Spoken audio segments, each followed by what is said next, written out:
talk radio that you can control. That means that you can call 603-283-6160. That is 603-283-6160. We already have a caller on the line, and we're going to get to them in a second. But first, with you on Free Talk Live tonight, you've got me, Bonnie. And Riley. And we'll be joined soon by a third guest, a host, Jay Noon. But let's just get right into the topic that this host or caller wants to talk about. We have Tom from New Hampshire on the line. Tom, you're on Free Talk Live. What is it you wanted to talk about? I think you said immigration, right? Picture this, okay? A guy in Germany in the 1930s is pro-Hitler and pro-Gestapo and pro-Nazi. He's cheering on as the Gestapo is going rounding up innocent Jewish people. And then he gets word that, his grandmother was born Jewish, converted when she was 3 years old. Her family converted to Christianity. There hasn't been a Jew in his family in 100 years, but because he has one Jewish grandparent, it doesn't matter that she converted, he's considered a Jew. So now everything that he's been cheering on is going to happen to him. Oh, no. And it will pretty much serve him right. This happened to a guy who was living in Peterborough, New Hampshire until recently. He was pro-MAGA, cheering on as Donald Trump and everything. And his family moved to the United States when he was 3 years old from Canada. And so here he is renewing his permanent residence. He got busted for marijuana once and got busted for driving under suspension once. Other than that, he has a clean record.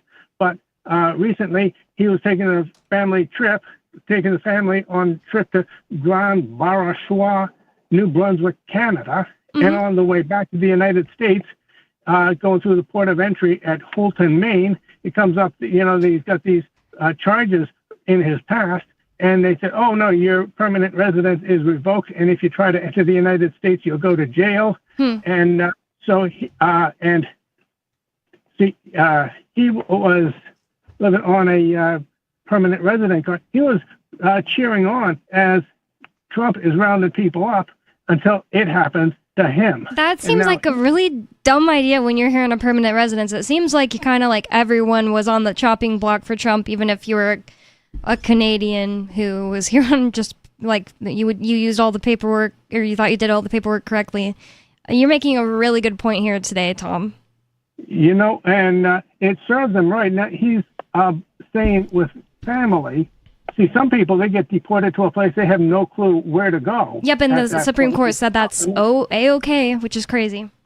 Well, South Sudan, he doesn't speak the language. It's crazy. You have to stop and think in your mind, what would I do? Or what will I do if it happens to me? Just like that family in Oklahoma, the mother and the three daughters that got raided because they just moved into the house and the warrant was for that house. And they're just typical Americans. They weren't here on a permanent visa or anything. They're just regular citizens. They might have never left the United States in their lives. What's to stop the United States government from revoking the citizenship from anybody at any time?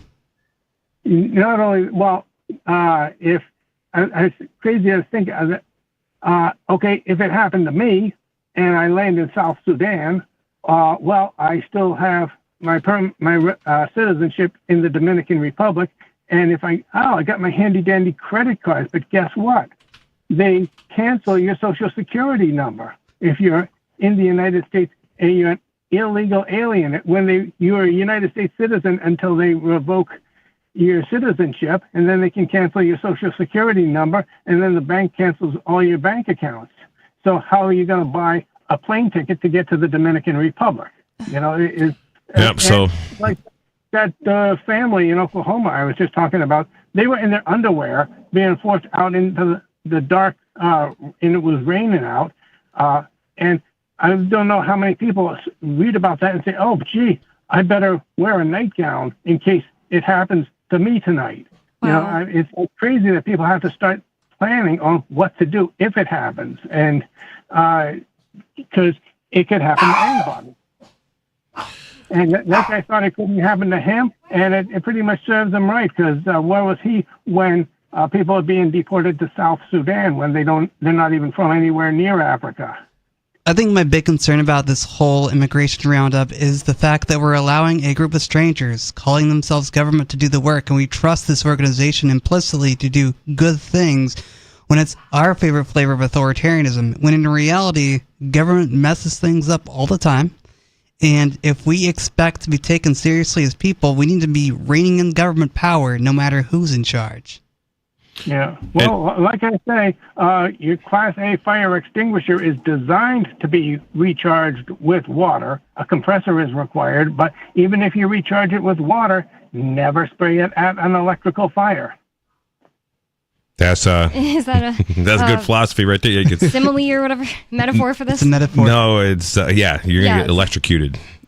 All right. Well, we have a funny story. I hate to say that it's funny. I just wanted to bad. comment real quick, if Yeah, I go could. for it, Jay. I came in here a couple minutes late.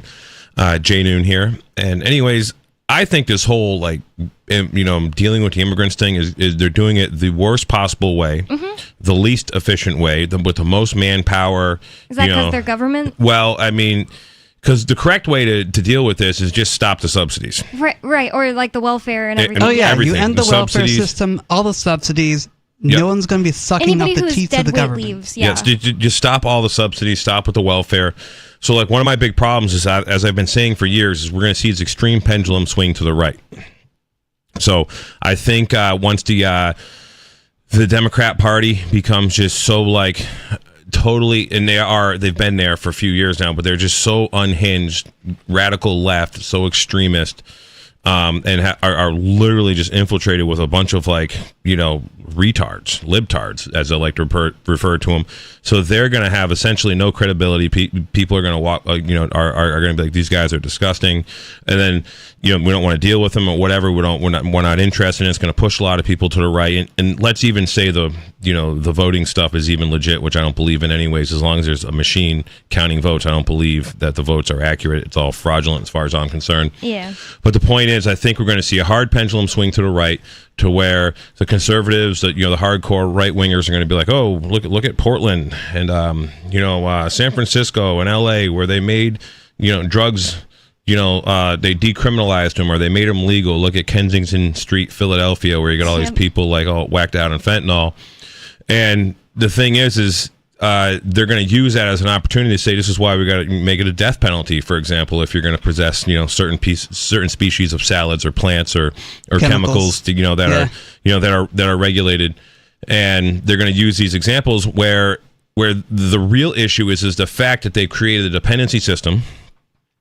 We have they did it the wrongest way you could possibly do it if you're going to decriminalize all drugs. So anyways, I think the biggest reason for making drugs illegal was so CIA assets could pump them into the country, and they exclusively have the exclusive monopoly on trafficking it. They have Ruining communities. Right. Yeah. Just CIA pumping drugs into the country, which has been a well-known thing, very well documented. And then they send out patsies to get arrested and say, here, we're fighting the drug war for you. Congratulations, we win. We're so good. We're keeping you safe from the drugs. They could easily send crazy actors out to the streets of Portland that just they do it all the time. They did it on January 6th. Yeah. It's like, wow, look at what drugs does to a city as it's going. Right. So these are all things. So they're going about it all instead wrong. Of blaming people, they blame drugs. So I blame the welfare. Right. Yeah, it's not the people. It's the welfare system, because fentanyl has become the modern day saber-toothed tiger, best I can tell. 5,000 years ago, if you couldn't outrun or outsmart the saber-toothed tiger, well, you didn't get to have babies. Your genes, didn't, there was no posterity from you. So things are happening now with, these hardcore street drugs and fentanyl. And then we have a culture and a society where we are taking so much from the productive. I mean, how much is the average guy that is working a non-parasite job? You're not working in government. You're not working in an industry that gets government contracts or special government favors, or, you need some kind of license or whatever, which all that stuff is parasite class as far as I'm concerned. Now, yeah, you need a license to be a plumber, but when the government doesn't exist, you're still going to be useful, to where social workers, for example, and most judges and attorneys and Yeah, what would they be accountants doing won't be if useful. their jobs went away tomorrow. Right, except for government and lobbyists and then politicians and all these other people around. Maybe starting a gang. The parasite economy. Sure, let them. But and then if you look at all of these places in the country that are having massive problems with like the immigration and the gang violence, like that stuff doesn't happen in New Hampshire. Why doesn't it happen in New Hampshire? Well, I believe 2 reasons: guns and culture. And so New Hampshire, we have lots of guns. Well, they got lots of guns in other places too, but per capita, we have lots of guns in New Hampshire. And we have a pretty homogeneous, I'm not sure if I'm saying it right, homogeneous culture. Yeah. Here, which is basically we have a bunch of Northern European descent people primarily living in New Hampshire, which is a very similar culture. People are getting along, and there's a whole. And thanks to the Free State Project, we got people of all different tastes and flavors and colors and creeds here for this, libertarian. With a similar viewpoint already. Yeah, and similar, they're different looking or whatever. Right. So, like for example, there is black people, there is Asian people, there is a lot of brown people that are. Free Staters are here for the Free State Project, and and there's gay people and whatever that are here for. We have trans people here for the Free State Project. I've always said I think per capita there are more gay people that are Free Staters than we're already here in New Hampshire. It just really seems like could be. So actually, there's probably more black libertarians, per capita than compared to the actual how many black people there are in New Hampshire. Or even brown people. So the thing is, I think so. Then you have places like L.A. where you can't defend yourself. You have places like Portland, Oregon, and Seattle, Washington, where you literally can't own guns. Baltimore, Maryland, you literally can't own guns. And these places are war zones. They're occupied by gangs. Colorado is a prime example where the Venezuelan gangs are able to take over because the people living in those buildings, in those cheap apartment buildings that are government subsidized in Arvada or wherever, Denver, Colorado, it isn't easy for them to own guns. They don't have, and as far as I'm concerned, the thing with guns is you should have an absolute right to carry a gun just like you can in New Hampshire, anywhere. So in these high crime areas, so you get a massive welfare system in all these places too. So like the welfare system in Portland, the whole West Coast. Oh, Oregon, yeah. And like New Mexico and like Illinois and Colorado now. And 15 years ago, Colorado wasn't like this. It was becoming like this. Colorado went hard left, the past several decades. On Twitter that talks all about how she tries as hard as she can. The government's like, dang, it would be so hard not to just give up. Right, and seems lost. And even I met Lily Tang in Colorado in 2013. She left. Yeah, and I was like, Lily, you got to come to New Hampshire. I actually spent a lot of my time when I was in Colorado recruiting for the Free State Project, and I credit myself for getting Lily Tang here. Awesome. She probably would have came here anyways, but yeah, we hit it off there. But anyways, so the thing is you got welfare, you got no drugs, and you got a poor culture. And then when you take in a lot of these places, you dump in cultures where, like a lot of these countries in Africa, like the average IQ's in somewhere in the 60s. Dang. And they're I've heard sub-Saharan is the lowest in right. the world. Yeah, and I'm just giving my information from looking at Twitter posts and stuff, so I haven't really researched this stuff, but it does make sense. I listen to some YouTube videos where these black kids are beating the crap out of one another, and it's like Baltimore, and they don't really know how to fight. They could be way more effective, but they're just but their fighting's also pointless. What it seemed like to me. And listening to the commentary and the people talking in the background, they are speaking a subgenre or a sub language of English. Wow. It's what are they saying? And it's referred to as Ebonics. So, and the problem is with the inner city cultures, we've now had for 7-8 generations, maybe, or 5 generations anyway. And actually, when you are having babies at 12 years old every generation since the 1970s when they started with these hardcore welfare programs. So yeah, you got 7-8 generations of people in New York City and these heavily subsidized welfare places that their entire lives for generations they've been on welfare. And what comes with this welfare is all the government subsidized food that's WIC approved, and the parents are generally buying garbage food. for that are on welfare for their children, for their infants, and moms usually aren't consuming the food, and the dads aren't in the picture, and we know what happens when a dad isn't in a picture, and then so we are having this like cultural decline in a lot of these heavy welfare, essentially incentivized cities where you can, safe injection sites. You can't have guns. Vermont's a little different story. You can have guns in Vermont. They've started restricting them, but there's like safe injection they started sites. Restricting guns. Yep, That's surprising me, well, they're restricting like certain types. Very little restrictions, but they've kind of gone backwards a little bit, but they're still like way better than like New York or Massachusetts. Mm-hmm. I still think in a free market society or a freedom-oriented society, there would be safe injection sites. They just wouldn't be run by the government. Yeah, and if somebody wants to run a safe injection site or a casino out of their house or whatever, they might, if all the neighbors don't like it, then they're probably going to make their lives very uncomfortable, and they would either change their mind or whatever, or people, especially if like they're being bad about it instead of being clean. Sure. And so and the thing is too is if like I have a crackhead uncle who literally he died like 5 years ago, or 3.5 years ago, I guess. I've noticed everyone has a crackhead uncle. Yep. Maybe not Riley because he's Mormon. But anyways, my crackhead uncle, totally like kept my grandparents broke. My grandmother, quite literally, a couple years. She just passed away this past February, actually on Valentine's Day. Oh my god! And but 2 years before she passed away, my uncle wiped out like all of her life savings because he essentially got a hold of her bank account credentials somehow and was able to transfer stuff out of savings account into. And she had just sold the house shortly before this. Mm-hmm. That she owned, and there was a lot of money there. And anyways, he essentially rocked up, $50,000 in like a little over 2 months, whacking out that debit card to its max every day out of her account. God. And so, anyways, I believe if drugs were legal 30 some odd years ago, 40 years ago, when he really decided he was into crack, he could have just smoked himself to death then. And then, not had been, robbing and stealing from his parents for years. Mm-hmm.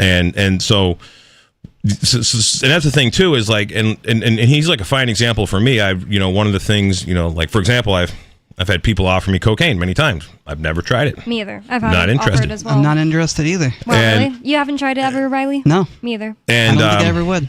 Me too. I mean, either, honestly. Yeah. And so like, one thing I got to say about it's like when you're at like certain types of events, whether it's like rodeos, horse shows, things related to like motorsports, and people are like, hey, you want to do some lines? And they'll like bug you about it all the time. And then when you're at like something that's like a libertarian thing where I was at once and I got offered some, and I'm like, no, thank you. Never again. Anybody like nobody's bugging me. Yeah, that's because libertarian types seem to respect your no as an answer. And your no's your property. Yeah. And also I noticed there's like not much of that around compared to like the horse show world or these other kind of like in motorsports. It's just a lot of You're gonna make it less fun for them, dragging them down by being normal. And do you know why the motorsports people really like cocaine? Because they go faster? No, because like if you tested positive for like cannabis, they wouldn't let you participate like as a driver, for example. So they're like, oh yeah, we can't smoke weed, so we do coke. Wow. They just don't test for coke? Well, I don't know. And this was also like crazy. 15, 20 years ago too. They were like, they would like randomly whiz quiz like certain people, and I guess it was a urine test. I don't know much about it, but that was their excuse 20 years ago. Wow.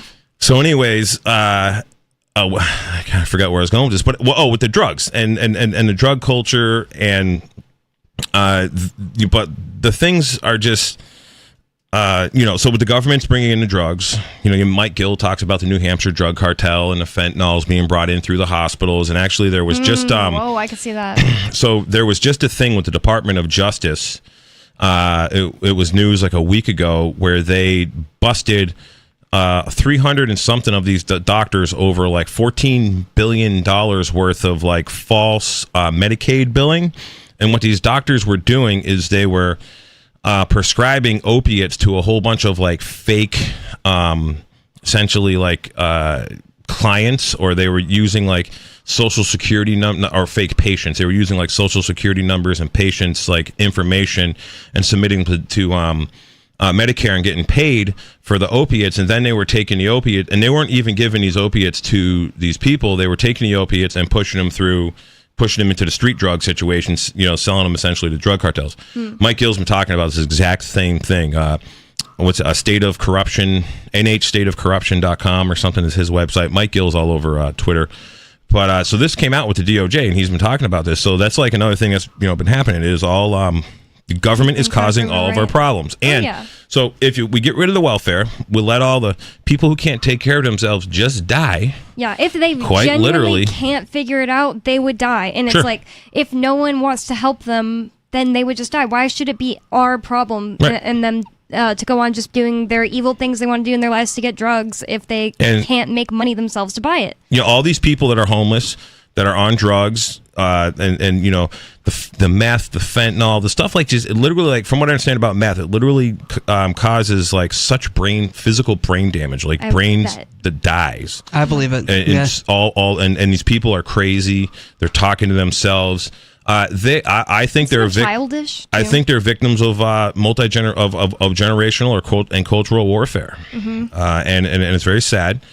But the thing is the more money that gets thrown at any of these problems, the worse it gets. The more money they spend on homeless, and the more money they spend on cancer, the more telling them like, oh, everything. It doesn't matter how many times you relapse, there'll be somebody there to catch you. Like you can take low and slow, and not have to just get off it and start working.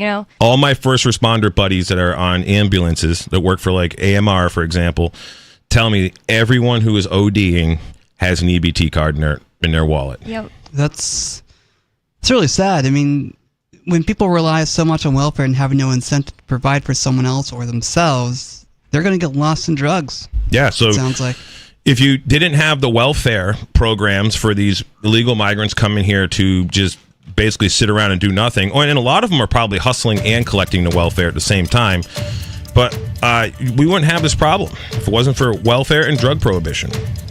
It's Free Talk Live, and you can bring up whatever's on your mind. Like Tom, if you heard the call at the beginning of the segment, you can call in just like Tom, bring up whatever you want to say about any topic. You can change the topic. That's what Free Talk Live is all about. More coming up. It's Free Talk Live, 603-283-6160. Hey, you are going to love the movie Victimless Crime Spree. It's hilarious, heartwarming, and carries a ton of inspiring freedom messages. Feeling down about the lack of liberty in your life? You need to put on this film with some friends and have a good laugh. It's a true story about me and my friends in New Hampshire living free, singing, dancing, and getting arrested. Of course, it's all on video, and the bad guys, the cops, judges, bailiffs, and sheriffs, they all play their part like it's out of a movie or something. You would think we scripted the whole thing, but it's real life.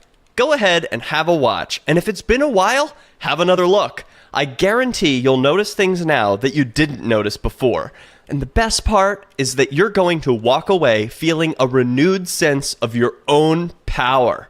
You are the master of your destiny, and you will be free in your lifetime. Victimless Crime Spree. From Feature Story News in London, I'm Simon Marks with the Week in Review, and the week ended with President Donald Trump pledging to make a major announcement on Monday about Russia, after a week in which the American leader expressed growing frustration towards President Vladimir Putin. He also announced a resumption of weapons shipments to Ukraine after they were briefly suspended on the orders of Defense Secretary Pete Hegseth, who was apparently acting without President Trump's authorization. FSN's Tony Waterman covered that story from our Washington bureau. President Trump says the new shipment of weapons will include Patriot air defense systems, which have the ability to detect and shoot down Russian missiles. But the weapons won't go directly to Ukraine. President Trump says they will instead be sold to NATO, which will then distribute them to Kiev. In the Lone Star State of Texas, there was a week-long search and rescue operation after the July 4th Independence Day floods that inundated the Texas Hill Country in the early hours of the morning. More than 120 people died. More than 170 people were still missing by the end of the week. 14-year-old Ruffin Boyette and his 11-year-old brother Piers survived the floods. They were, like so many others, attending summer camp in the Hill Country. All of the campers in those cabins had to go up on the rafters, and they had to wait there until they could swim out. The flood started getting bigger, and it was going up to, we have bunk beds in our cabins, and it was going up to the top bunk, and we had one choice, and we had to swim out of our cabins. On Friday, President Trump described questions about whether his government's cuts to the National Weather Service had any impact on the size of the death toll as evil. There was lots of activity in the realm of tariffs during the week. The US leader threatened 50% duties on Brazil unless its authorities halt the trial of former President Jair Bolsonaro, who is accused of leading an insurrection to overturn the outcome of the country's 2022 election. Meanwhile, the European Union is still in trade negotiations with Washington. FSN's Will Denzelo covered that story from Brussels. The EU has until the end of the month to reach a deal, or risk duties on European goods rising from 10% to 50%. Countermeasures worth roughly $25 billion are set to come into effect Monday, but EU officials say they can be suspended if a political decision is reached. The UK economy shrank by 0.1%, contracting for a second consecutive month, a surprise after economists broadly predicted a rise in GDP. It came as a blow to the Labour government, which has made economic growth a key priority. The Chancellor of the Exchequer, Rachel Reeves, admitted the figure is disappointing, but said she is determined to kickstart growth. From bureaus worldwide, this is FSN. Yep, we still do email. Drop your email address in the entry box at freetalklive.com, and you'll be kept in the loop with Free Talk Live.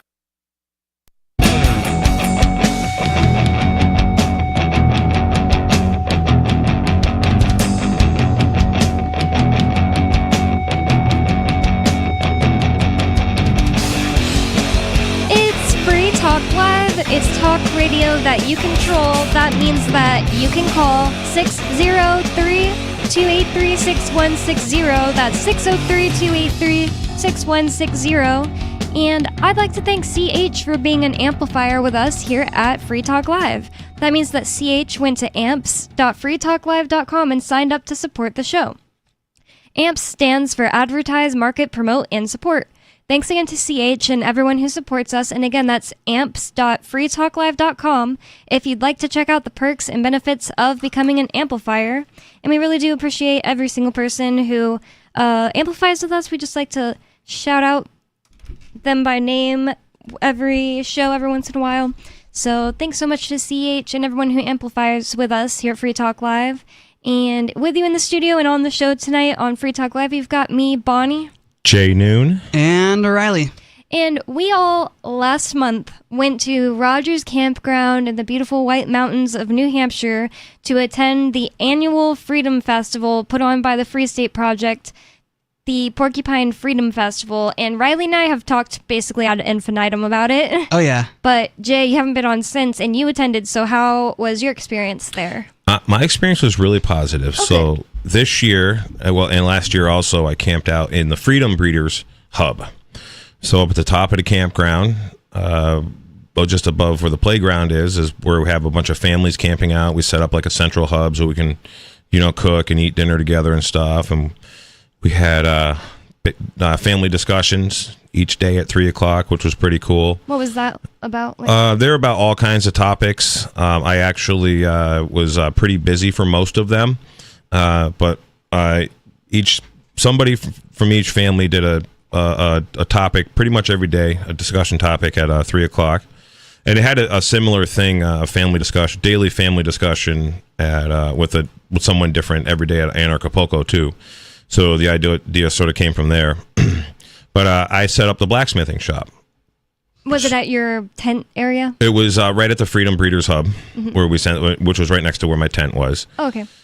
So that went really well. There was one guy who his name's Fred. He's 15 years old, and he was one of the first kids there. 10 o'clock Tuesday morning. We had it on the schedule for 10 to 12 on Tuesday and Thursday. I ended up doing it Tuesday through Saturday with every day from like 10 to 2, the blacksmithing.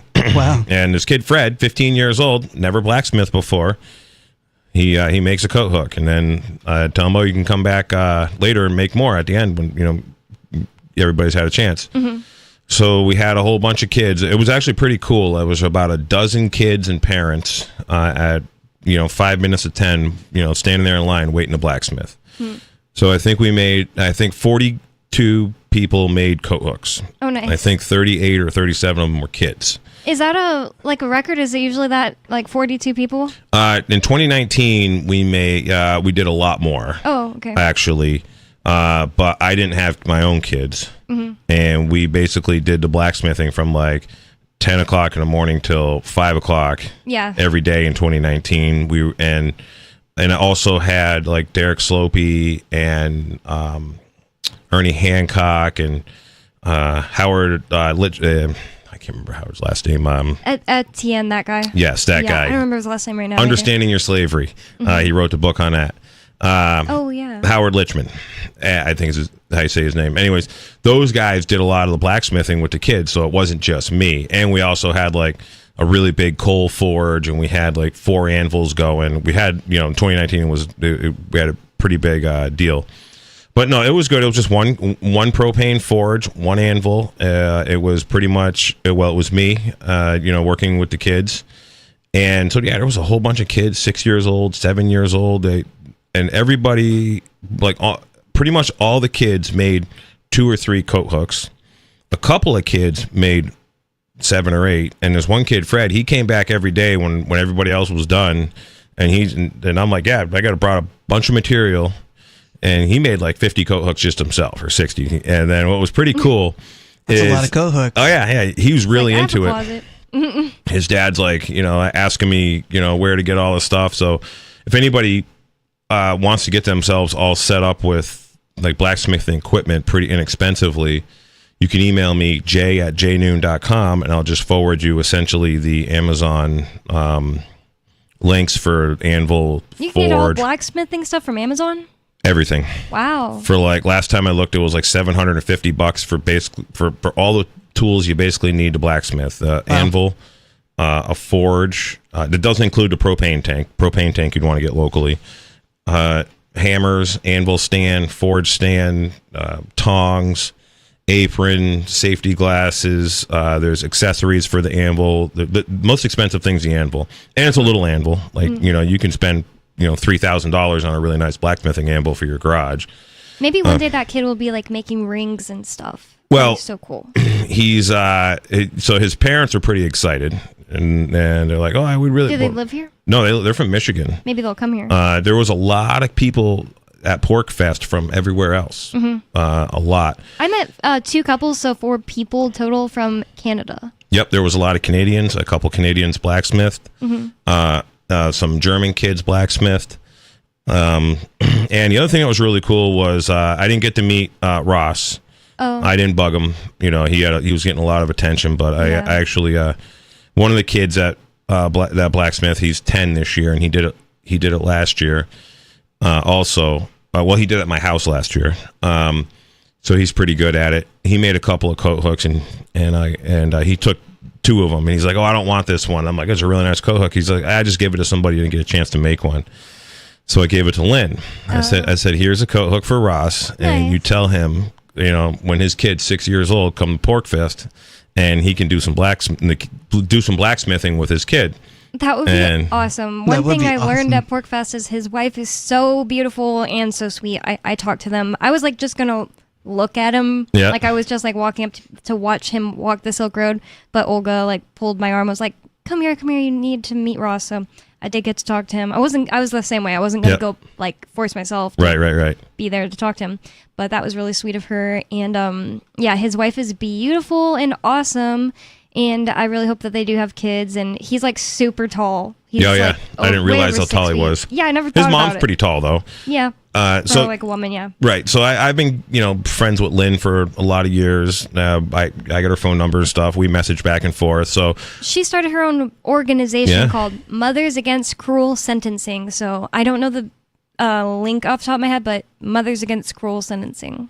yeah, which is great. And so I figure anytime, and if I need to say something to Ross or ask him a question, I could just, ask Lynn. She'll get it to him. So hopefully we'll see Ross again. Hopefully Ross will make some babies and they can come experience some man camp. That would be so cool. The other thing I really liked about Pork Fest is I teach my kids. My 5-year-old is really good at it. Actually, my 3-year-old, he's pretty good at it too. 5? Oh my goodness. And so Cypress, I've been teaching her that, currency, the paper, that money is actually currency, and that silver and gold are money. And so when she's 2 years old, I got her at farmers markets with goldbacks or little silver pieces, but the silver pieces don't work good for a 2-year-old. Goldbacks work really well. Oh, yeah. Why don't they work as well for a 2-year-old? Because they're just real easy for like the little 1/10 ounce silver pieces to drop them and lose them. And if I give her a goldback, which is essentially like the shape of a dollar bill, it's a 1/1000th of an ounce of gold. So we at farmers markets, I'm like, hey, you can get anything you want. She's 2.5 years old, and if you can get them to pay, if you can get them to accept this gold back, so she finds some ice cream and convinces the people to take gold for the ice cream, which is really cool. And so at Pork Fest this year, she's like, Dad, I want to go buy some stuff. I want to go down and check out the vendors and buy some things. There were some things she wanted to buy, so I gave her silver, and she explained that like the silver tenth is worth $4. It's a $4 exchange rate. It's silver. It's real money. And people are asking her questions, but I thought this was real money, and they're holding up like dollar bills. No, that's currency. That's just paper. Awesome. That's so cute. So that was super entertaining for so many people. That we deal that we were just trading and haggling with, and she bought some like. From Wormtown Trading, they got a set up there, and she bought some little stuffed animal things that she wanted, and some rocks for crystals for her mom, with some silver, and she bought some food with some silver and some drinks with some silver, and she just thought it was so cool that everybody knew about silver at Pork Fest because we go to like farmers markets and she has to explain it to them. Dang. And the people accepting, like, I'm gonna have to explain this to you. Yeah. 5 years old.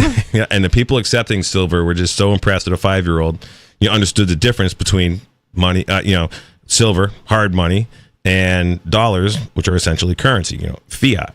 And she doesn't even, I don't even think she knows the term fiat. We just call it currency because that's what it is. Yeah. So that was a lot of fun. We brought the kids bicycles. Everything went really good with the kids, really good with blacksmithing. The only thing that was kind of a bummer, I got like $50 worth of man camp donations. So I don't know. I guess I got to make a better effort at promoting, donations, but I was pretty busy, helping kids to do stuff. I'm bad about that kind of thing too, asking. Yeah, I didn't have a cash donation jar. I only had cryptocurrency, and there was a few people who gave me a couple of bucks, and but yeah, I got I got some Bitcoin and some Bitcoin Cash. But if anybody wanted to donate to the Man Camp Fund, there's some QR codes at the bottom of my website, jaynoone.com. That's JAYNOONE.com. So yeah, but Pork Fest was really good this year, and I missed Joel Salatin because he was. Oh, I know, I did too. He was really interesting. He was an hour early. Oh. For his presentation from what I had gotten changed. And I just didn't even know. I was like, oh crap, I forgot to look up when he was. Yeah, he was supposed to be Tuesday at 2. Mm-hmm. And so I was like, yeah, guys, I'm only going to be here till 1:45. Mm-hmm. And oh no, I'm sorry, he was supposed to be here Tuesday at 1, and I said, I was only going to stay at 12:45 because we did blacksmithing from 10 to 12. We put it on the schedule, and then when I was about to shut everything down or go down there, my wife's like, "Oh, he's getting done with the presentation now." Dang, why would they move him up? Was he like, "Oh, I gotta go"? I had looked at it like I had either a printed up a schedule or from weeks before, and they had changed it. Okay. But the thing is, he had to like get to the airport or something. He's a busy guy, Joel Salatin. I bet like he's actual farmer. So. Well, he's busy talking about what he does. Nice. He's scheduled. Him and I actually had a really good conversation at Anarchapulco. I got to sit with him for like an hour and a half. Him and Marjorie Wildcraft, two really awesome people. He was like, I'm going to be home 14 days in the next like 5 months. Wow. He was saying because Whoa. he was doing a whole bunch of stuff in Europe, all over the world. He's going and giving lectures and conferences and consultation and participating at things like PorcFest and Anarchapulco. So he's a busy dude. That's really cool. There's a regenerative farmer in Michigan. Well, there are these two girls, and they go by the Strong Sisters, and they're currently lobbying their House of Representatives to get them to pass like legalizing raw milk. And they did, what's it called? Civil disobedience by drinking raw milk. Yes. In the you posted this on X a while ago. Yeah. Yep. That's I love awesome. that. That's perfect activism. That's the coolest kind of activism. That's just like, I was like, this is ideal. This is awesome. And a whole bunch of House Representatives, they brought in coolers of pints of raw milk. Oh yeah, and but they were what they should have done was charge them a penny per pint. And that's really because legal. then that would be real civil disobedience.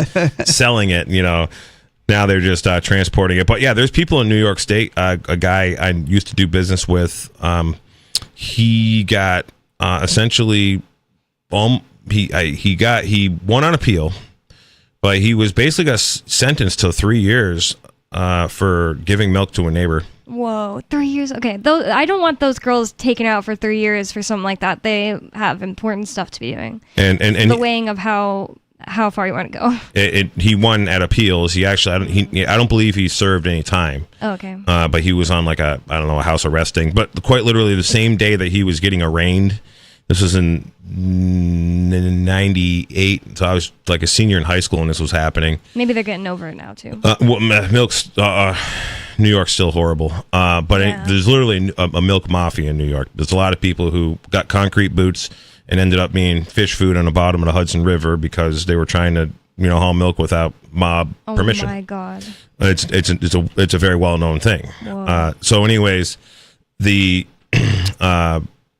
what was I going to say? So the Amish, a lot of those guys sell their milk to creameries and stuff, and they get a bunch of small creameries up there, but everybody's pasteurizing. And but this guy, there was a guy that was being charged with distribution of heroin, possession with intent to distribute, and he basically was facing the same amount of jail time as a heroin dealer. This dude for transporting milk down the road to a neighbor. And it was a neighbor who had a bunch of kids, and the baby's daddy was like in jail or something. I don't know all the story, but yeah, just it was transporting milk. Transporting milk, raw milk, transporting and distributing raw milk in New York State, unmessed with milk. Right, that's crazy. Yep. Like, milk in its natural state is raw milk. It shouldn't be the one with the qualifier. We should call the other one cooked milk. Well, yeah, the other one is and. That's crazy. I mean, there's much worse. I mean, they just showed up and they're like, "Hey, dude, we got a warrant for your arrest. Come with us, or appear in court." I don't know if he ever got arrested, but I went to court with him. Actually, a whole bunch of us went to court. I was like, 18 years old, and for his arraignment, and but you get these guys who are like straight up raided, full-on SWAT teams, Amish family farms, because they got raw cheese, raw butter, all raw milk product. There was the guy that was in the news that he was selling cow shares and beef shares to people between Maryland and Pennsylvania. I forget where he was. Wow. He was shut down. He had probably $100,000 worth of beef product that was a meat that was all destroyed, and a lot of it, was stuff that, this guy's livelihood. You get, hundreds of thousands of dollars of product. And a waste of animals' lives. Oh, everything. And over imaginary lines. Yeah. Quite literally what that was about. But yeah, so that's good activism with the raw milk. So hopefully they prevail. Yeah. Yeah, New Hampshire, raw milk, no problem. Yeah. Everywhere. I get it at the grocery store. Right. Mm-hmm. Yeah, and there's farm stands that sell it. It's actually super friendly. Yep. And that's the nice thing about New Hampshire is, I can buy raw milk here, and I'm not going to be stopped by the police if I do so, or threatened by my neighbor. Oh, I can't remember the name of the place. I should. It's over in Hooksett or Bow. I'll look this up. But you can buy raw milk from them on all kinds of farm products from their farm stand with Bitcoin, gold backs, silver. They take it all. Wow. That's awesome. You need to please give me that info. Right now, I just get it from the co-op in Keene, New Hampshire. But if it was somebody selling it for Bitcoin, I would actually go out of my way to go further. Because I know I could always go to like a farm, but I get it from a local farm, just from the co-op. So I don't have to go that far. I mean, I drink a lot of milk. Like when I run out of milk, I'm off to get more milk because I need it the very next day for coffee. Yeah. So I'm glad that it's not illegal in New Hampshire. That's just reminding me another reason that it's great to be here. So the original caller who called in at the beginning of the show, Tom, he wanted to point out how bad it is when people cheer on certain policies, not realizing it could happen to them. I'm not saying that Rosie O'Donnell has done this or anything, but he brought up the topic of immigration. I really doubt that she's been cheering on anyone getting deported. I don't think she has either. I think she's very much a leftist and wouldn't cheer that on at all unless her favorite flavor of authoritarianism was doing it. But maybe if Trump was getting deported. Yeah, maybe she would cheer it on then. Actually, absolutely. If Trump was going to get deported, she'd be cheering it on. Well, my point was more just on the topic of immigration. This from showbiz411.com, but it is true. I've been hearing it all day today, even though that's quite a reputable news source. Trump Epstein fakeout says he might revoke Rosie O'Donnell's citizenship, which he knows he can't do. That's what it says in the. That's like a really weird total title. It says Trump is falling apart over Jeffrey Epstein. The presidency is falling apart as the FBI's quacky leaders, Kash Patel and Dan Bongino. I mean, they're quacky. I'll give them that absolutely. Are threatening to quit over Pam Bondi's, also quacky, announcement that no Epstein files exist when she said she had them on her desk. She said they're on my desk to review now, and now she's saying they don't exist. So these guys, first off, they're threatening to quit. So if they actually wanted to expose Epstein, threatening to quit doesn't help do that. No. Like, you're going to protest, resign, so now all you can do is whine about it. Maybe they'll get a really good job as a commentator, afterwards. But you think they're just all actors, probably. Anyway, you think they would be like, no, I'm in this position of power. I'm going to do something about it. Oh wait, maybe that position of power is fake, and this is all just a smoke show. Probably. It says they existed a short time ago, of course, when binders were waved around reading Epstein files. I can't believe they really did that. This is seriously like a TV show. It really seems that way. But then again, Trump was a reality TV show star, so there is that. We had Reagan. He was actually an actor. Can't remember who else. They're all actors. They are. Zelensky He was in the WWF. They're putting on a show, and we're all just and part of it. They're all Israeli Wait, who puppets. was in the WWF? Trump. Oh, yeah, with his I Yeah, thought you meant many times. a fighter himself, but Well, yeah, I don't know. He's but like the actor Yeah, an actor. for it, Just an actor. those are hilarious. But yeah, it's also hilarious that that's who is the president now. I think they're all Israeli puppets, but that can be a psyop too. I really don't know. It seems like they genuinely have to back Israel, or else something bad happens to them. Per Thomas Massey when he went on, Right. Tucker to talk about how every representative has an AIPAC guy. AIPAC pumps all this money. AIPAC's not a foreign agent. And that's if people don't know, it's an Israeli lobbyist group. Yeah, AIPAC is an acronym for, something like that. And they're just all diabolically corrupt. And it doesn't matter whether it's Republicans or Democrats, Demopublicans or Demorats or whatever. They're like the Bloods and the Crips, and probably the only place where there's actually decent Republicans is on at your state level, maybe. But New Hampshire has a lot. We have a lot of free staters that are on the Republican ticket in New Hampshire because it's the only way you can get voted in. We need to get more libertarians running as Democrats in college towns. If they we can need to infiltrate in, the Democrat Party. It seems it would be very hard, very, very hard for them to actually blend in and even survive more than one session. But I just think it would be so much fun. Just yes, it the would primaries, the Libertarians debating the Democrats because the Democrats are just so unhinged. There's actually room crazy. in Keene. Maybe somebody who's thinking they could do it if they're undercover now and they want to move soon can move to Keene and do it. I don't even think you have to be undercover. Well, I'm going to do it as soon as when my kids are a little older. Well, I'm going to run as a Democrat in my town. I kind of think you do, because the fact is they will vet you and be like, oh no, he believes like this one thing, and then start telling all their friends that you're bad because because they'll pull up a clip of you saying, nope, there's welfare whores in New York City. First 10 minutes of this show. Yeah, that I did already. Perfect, bring it on. But in Keene, the one that is my rep, she just got DUI and she's like has a court date. So I honestly think that she probably won't make the next cut. So move to Keene, New Hampshire, and be an undercover Free State or Democrat. That'd be great. I don't even think you have to be undercover. I think that so all you got to do is go around to the colleges and just get in with the college kids and start telling them about all the horrible things that college kids hate about government, like DCYF. Yeah. Like the fact that the federal Cantillon effect needs to be explained to college kids in town. The DCYF thing, you think they hate it because a lot of them and their friends were affected? My town, Henniker, New Hampshire, has New England College. Most of the kids there are from like Baltimore, New York City, New Haven, Hartford. I've talked to them. They all hate DCYF. Yeah. Oh, and that's basically CPS in most states. Yeah. So most of these college kids have had a friend or know someone who has, especially if they're from urban areas, because that's what DCYF preys on the poorest people. Yeah. Child slavery and trafficking is what I meant to say. Real trafficking, because like everything gets called trafficking nowadays. I guess I don't know if we talked about it. Diddy got not found guilty of trafficking, but found guilty of like transporting towards prostitution or something like that. More Free Talk Live coming up. It's Free Talk Live, 603-283-6160. Call in with whatever's on your mind. We'll be back. This hour of Free Talk Live is brought to you by Dash Digital Cash. Dash is the cryptocurrency designed to be used for spending.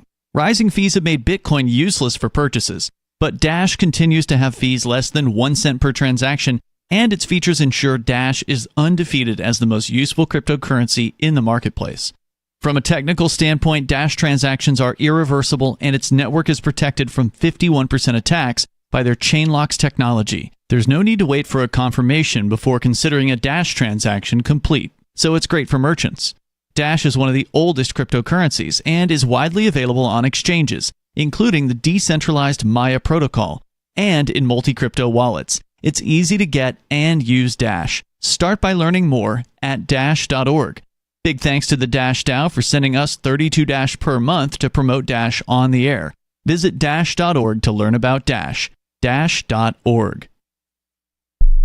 The new 4th edition of Healing Our World, The Compassion of Libertarianism, will take your understanding of liberty to a deeper level and has over 1,300 updated references, new cartoons, and a foreword by Dr. Ron Paul. With discounts for multiple book purchases, the 4th edition of Healing Our World is a great gift for the liberals, pragmatists, environmentalists, and Christians in your life who think libertarianism is cold-hearted. Get yours today at healing.freetalklive.com and use promo code FTL for a $5 discount. There are lots of ways to listen to Free Talk Live. Our podcast has been around since podcasts began, and now the FTL feed is loaded with content besides our full show archives. Did you know that we make it easy for you to customize your podcast subscriptions? We have different feeds, one that includes only our full shows, one with just the Daily Digest, and our main feed that includes everything. You decide what you listen to. It's quick and easy to customize your feeds at feeds.freetalklive.com. That's feeds.freetalklive.com. You're listening to the live edition of Free Talk Live. Hour number 2 is next, after the news, here on the Liberty Radio Network at LRN.FM. From Feature Story News in London, I'm Simon Marks with The Week in Review, and the week ended with President Donald Trump pledging to make a major announcement on Monday about Russia, after a week in which the American leader expressed growing frustration towards President Vladimir Putin. He also announced a resumption of weapons shipments to Ukraine after they were briefly suspended on the orders of Defense Secretary Pete Hegseth, who was apparently acting without President Trump's authorization. FSA FSN's Tony Waterman covered that story from our Washington bureau. President Trump says the new shipment of weapons will include Patriot air defense systems, which have the ability to detect and shoot down Russian missiles. But the weapons won't go directly to Ukraine. President Trump says they will instead be sold to NATO, which will then distribute them to Kiev. In the Lone Star State of Texas, there was a week-long search and rescue operation after the July 4th Independence Day floods that inundated the Texas Hill Country in the early hours of the morning. More than 120 people died. More than 170 people were still missing by the end of the week. 14-year-old Ruffin Boyette and his 11-year-old brother Piers survived the floods. They were, like so many others, attending summer camp in the Hill Country. All of the campers in those cabins had to go up on the rafters, and they had to wait there until they could swim out. The flood started getting bigger, and it was going up to, we had bunk beds in our cabins, and it was going up to the top bunk, and we had one choice, and we had to swim out of our cabins. On Friday, President Trump described questions about whether his government's cuts to the National Weather Service had any impact on the size of the death toll as evil. There was lots of activity in the realm of tariffs during the week. The US leader threatened 50% duties on Brazil unless its authorities halt the trial of former President Jair Bolsonaro, who is accused of leading an insurrection to overturn the outcome of the country's 2022 election. Meanwhile, the European Union is still in trade negotiations with Washington. FSN's Will Denzelo covered that story from Brussels. The EU has until the end of the month to reach a deal, or risk duties on European goods rising from 10% to 50%. Countermeasures worth roughly $25 billion are set to come into effect Monday, but EU officials say they can be suspended if a political decision is reached. The UK economy shrank by 0.1%, contracting for a second consecutive month, a surprise after economists broadly predicted a rise in GDP. It came as a blow to the Labour government, which has made economic growth a key priority. The Chancellor of the Exchequer, Rachel Reeves, admitted the figure is disappointing, but said she is determined to kickstart growth. From bureaus worldwide, this is FSN. French President Emmanuel Macron made a state visit to Britain, where he was hosted by King Charles at Windsor Castle and then by Prime Minister Sir Keir Starmer at number 10 Downing Street. The UK says it will be returning migrants to France within weeks after agreeing a so-called one-in, one-out deal. Some migrants who make small boat crossings to England will be detained and returned to France, and in exchange, the UK will take in an equivalent number of asylum seekers with a family connection to Britain. Opposition parties described the plan as a gimmick, but Mike Tapp, lawmaker with the governing Labour Party from Dover, where many of those reaching the UK in small boats land, said that he welcomes the agreement. I'm enthused, I'm positive. So if you're sat in Calais, you're thinking £6,000, up to £6,000 to cross, which is expensive, particularly for these people. But hey, I might end up going back, then you might well think twice. And we don't really know the impact yet, but I think it's a positive move. Tesla plans to launch its first showroom in India next week. The US carmaker's CEO Elon Musk has long said that he wants to bring the brand to India, although he has complained about the country's high tariffs on imported vehicles. FSN's Rebecca Bunden has more from our bureau in Mumbai. In the first 6 months of this year, Tesla imported vehicles, chargers and accessories into India worth some $1 million. The company had been exploring the possibility of manufacturing in the country, but it is understood that for now it will be focusing on selling imported vehicles. President Donald Trump has said it would be unfair to the US for Tesla to build a factory in India to avoid India's tariffs. Also in the coming week, we'll see whether enough progress has been made to secure a 60-day ceasefire in Gaza, and new inflation data will be released on Tuesday. The markets will be keeping a keen eye on that. And that is the Week in Review from Feature Story News. Simon Marks reporting. In a statement this week, famed actor and television icon Dick Van Dyke confessed to being the Zodiac Killer, responsible for terrorizing Northern California in the late 1960s and early 1970s. The 85-year-old actor, known for his television and film appearances in classics such as Chitty Chitty Bang Bang, Mary Poppins, and The Dick Van Dyke Show, said he committed the Zodiac murders but also killed over 37 additional people. Van Dyke said, quote, "It was unbelievably easy for me to go kill someone, come back to Burbank, and get on set. It was actually part of the fun to see if I could book a flight and make it back in time." Van Dyke's confession is corroborated by several eyewitnesses describing the Zodiac Killer as, quote, "a gangly, loose-limbed man with a toothy grin and a spring in his step." In other news, the open dialogue two Americans are having about race is pretty hilarious. A husband is experimenting with an open marriage, and a f***ing loser is at a movie all by himself. This episode of The Onion Week in Review was paid for, funded, and entirely created by The Onion, and in no way benefited from cheap, thankless viewers like you. For more, keep checking theonion.com.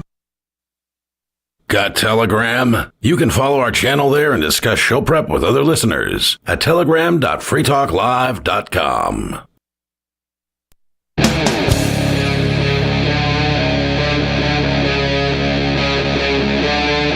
Free Talk Live.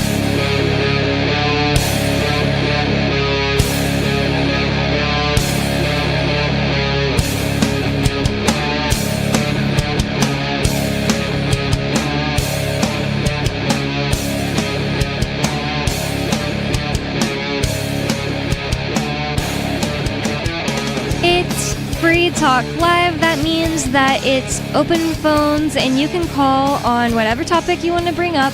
603-283-6160 is the phone number. You can bring up whatever's on your mind. We already have one person on the on hold waiting to get on the air, and that means we have plenty of room for you. 603-283-6160. You can tell us we're wrong about what we're saying. You can argue. You can just say anything you want people to hear across the nation. It's up to you because it's Free Talk Live. And Free Talk Live is brought to you, sorry Riley, by LibertyMinded.com. Official Free Talk Live gear like t-shirts and hoodies are available at LibertyMinded.com. Plus, you'll find a unique collection of cool and funny liberty-oriented clothing at LibertyMinded.com.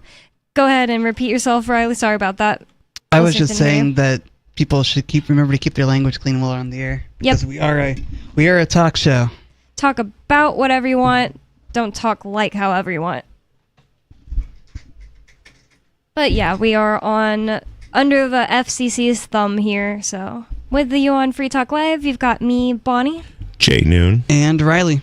And we already have a caller on the line. He called me Bon Bon when I screened him. It was creepy. Skeeter, you're on Free Talk Live. What's on your mind? How come you guys don't come to the defense of Diddy like you did Ross? Is it because he's not an ANCAP?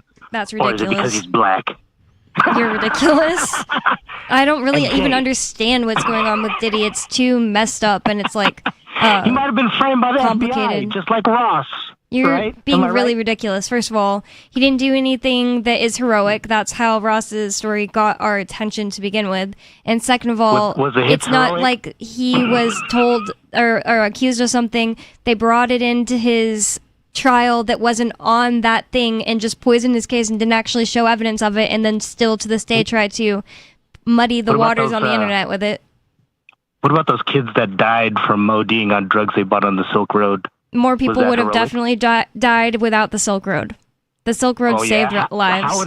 How would have those kids gotten drugs without the Silk Road, though? They wouldn't have. It's the first time I've heard somebody died from drugs on the Silk Road. Is that true? Yeah. Yeah, that they used that as part of his sentence. The first time that I've heard it was kids, but there were people that bought drugs on the Silk Road and they died. And Ross is very sad about that. But no one should be blaming him. That is so ridiculous because he programmed a website. An open marketplace It's not website. his fault if someone dies from stuff that is sold on his because website. you couldn't escape your parents' basement and when you were a teenager doesn't mean no one else could have got their hands on drugs and OD'd. Plenty of people OD as under 18-year-olds, so you're just kind of... You know where Ross was living at the time when he was caught? He was living in a basement, Bonnie. Yeah, well, you are only in a basement because you're too much of a loser. Different. There's a difference. Well, I'm not stupid enough to try to go against the government and try to create a stupid drug website that kills kids. And I'm not stupid enough to try to hire somebody. Websites don't kill kids, You're pretty though. stupid. The website, am I? You're pretty stupid. But anyways, hey, Jay, Yo. why do you call welfare recipients parasites? They're more like white blood cells. You know that? They're the cure to disease. They cannibalize bad systems. And silver isn't money. There's too much privacy. Let's just let you respond to that, Jay, because he's just like, he'll ramble on saying stupid things. I don't even know if everybody on the radio can really understand what he's saying because of the stupid way he talks. So, I guess welfare recipients are parasites, but the parasites I'm mostly concerned about are the ones that are like the state. Mm-hmm. For example, the reason that so one of the things that's happening here in New Hampshire is property tax is getting pretty extreme. There is just paid mine. There's a state representative who stated that, and several state representatives said that the biggest concerning thing that they're getting now is that property tax rates are rising, and many people have reported that their property tax is outpacing is more than their mortgage. What? Yep. Whoa. And there are one of my neighbors. He bought his house in 1981. And he told me that, and now his property taxes are like $17,000 a year, which is a fairly decent place, and he paid like $27,000 for his property, cash. Dang. Almost 50 years ago, Mm-hmm. and he's struggling. The guy's like 74 years old, and he's been retired. He basically lives on Social Security and a little like sideline that he works. But he's like going to have to sell off some lots just to maintain his property, which is, he's not happy about that. So the parasites are like these pension fund organizations, these government entities such as DCYF, Health and Human Services, the school system. They are all jobs works programs. So if you look at like New Hampshire, for example, the attendance in school has gone down in the last several years, big time, of public school, but they're still hiring more people. The hiring hasn't gone down.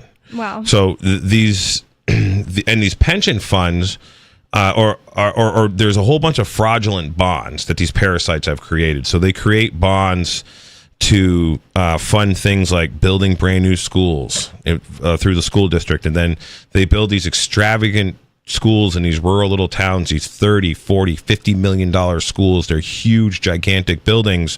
Like the one in Ware that they built, Ware, New Hampshire, I think they built it like 12 or 14 years ago. It was $20-something million. Wow. They just had to spend like $2 million on the roof on it. And a whole bunch of locals are all pissed off about this because like the roof job like shouldn't have been $2 million. The roof should have still been under warranty. Is that 'cause it's that huge? Yeah, it's huge. It's huge. Plus it's pork contracts. It's because it all goes to specially approved government contractors. There's tremendous amount of waste. When governments build something, they use the most expensive union labor to build it. If you know any union, I'm friends with a bunch of union laborers, and they're constantly telling about the waste in all the projects and all the stuff. It's unbelievable, but it makes sense. It's all government subsidized projects that they're working on, essentially, or government projects. So they're also writing, the school districts everywhere in the country are writing bonds for projects like solar fields, windmill fields, or windmill farms, solar farms, and the taxpayers are having to service these bonds. There's a YouTube channel out there called Real Estate Mindset. You guys should, and also realestatemindset.com is their website. These guys have been hammering it down pretty good on what is going on in Texas. Like, for example, the floods? No, well, yes, their last couple YouTube videos were about the Texas floods. Oh, okay. That's a whole other crazy thing, and with this cloud seeding happening and stuff, That's horrible. there is quite likely, weather warfare happening. It rained like crazy the whole time I lived there. I've floated the Guadalupe. It's never killed 42 children out in Kerrville or whatever it is. So anyways, these guys at Real Estate Mindset on their YouTube are talking about how like Denton County School District, according to their amortization schedule, which is a schedule of the bonds being paid off and like all the things with the bonds that they had to sue the school district to get because they wouldn't give it to them.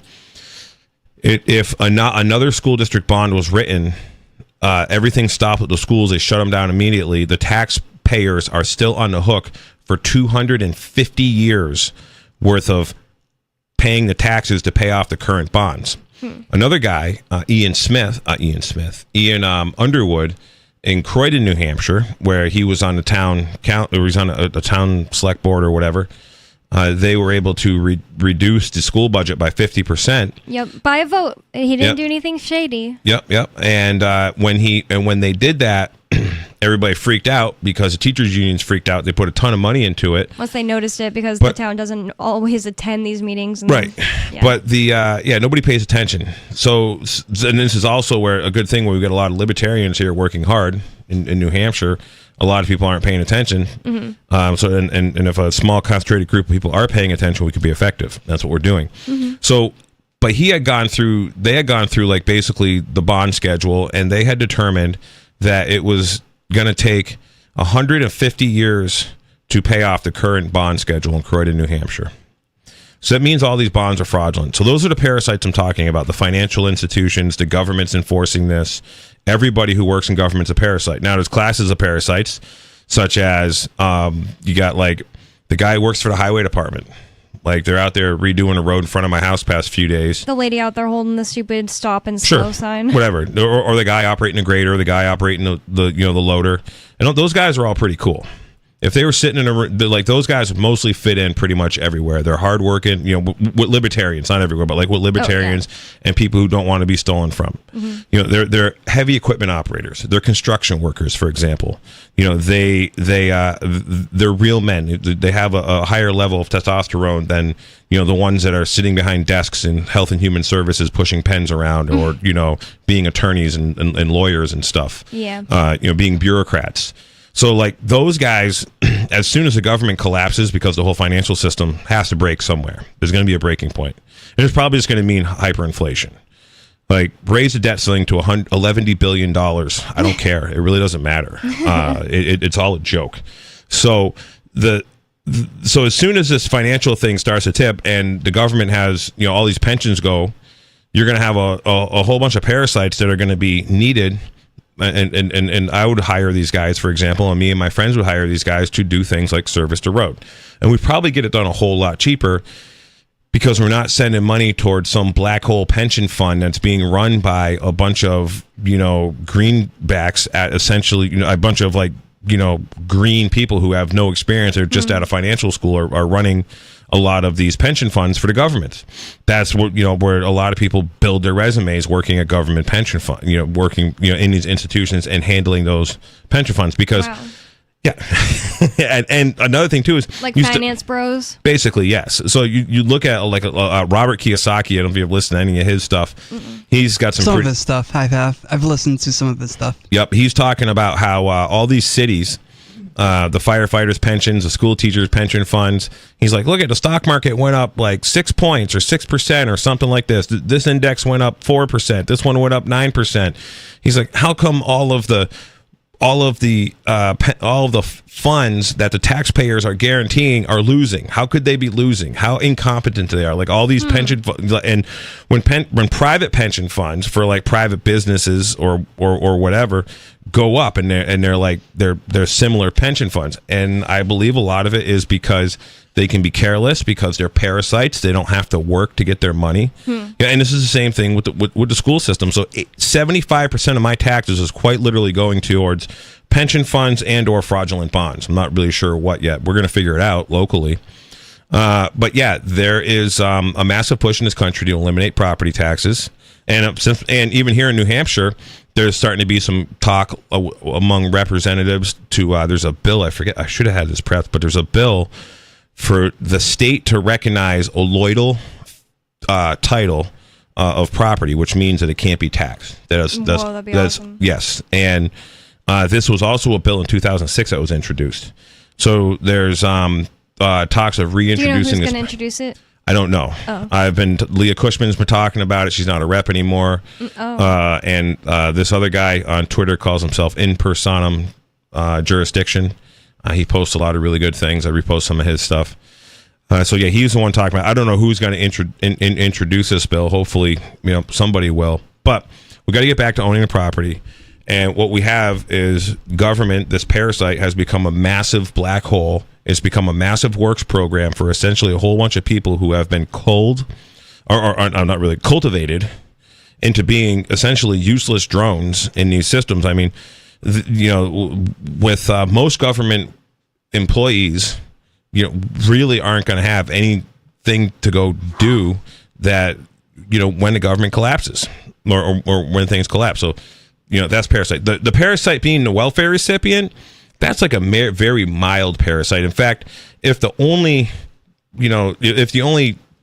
parasite I was supporting was essentially welfare recipients, I bet you our taxes would be way cheaper. Yeah. If there was no less black holey, like more able to keep track of. Like the Trump administration has already sent $70 billion. I can't imagine this is true, but I saw a thing on a little like mini documentary thing about how much money's been getting sent to Israel since Israel existed, and Trump. The last one I said was Trump's administration this year sent $70 billion so far. I believe it because they were funding the rockets they were sending into Iran. And during Trump's last administration, he sent them like $30 billion, and then Biden, sent them only like $20 billion. He was, he dropped down, but it just kept on, climbing up from the 60s or whenever. So things like that, we shouldn't be sending any money abroad to anybody. For any reason, as far as I'm concerned, and it's all ridiculous because it just keeps on increasing this debt, and it's just going to keep on happening.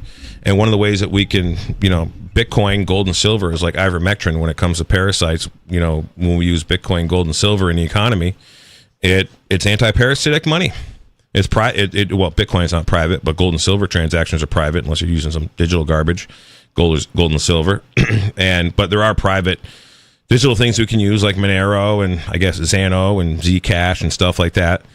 But yeah, the real parasites are the actual government itself, and then the government contractors, and then the minor parasites, these homeless people and that are, whacked out on drugs. And not so much are they parasites, they're essentially they're victims.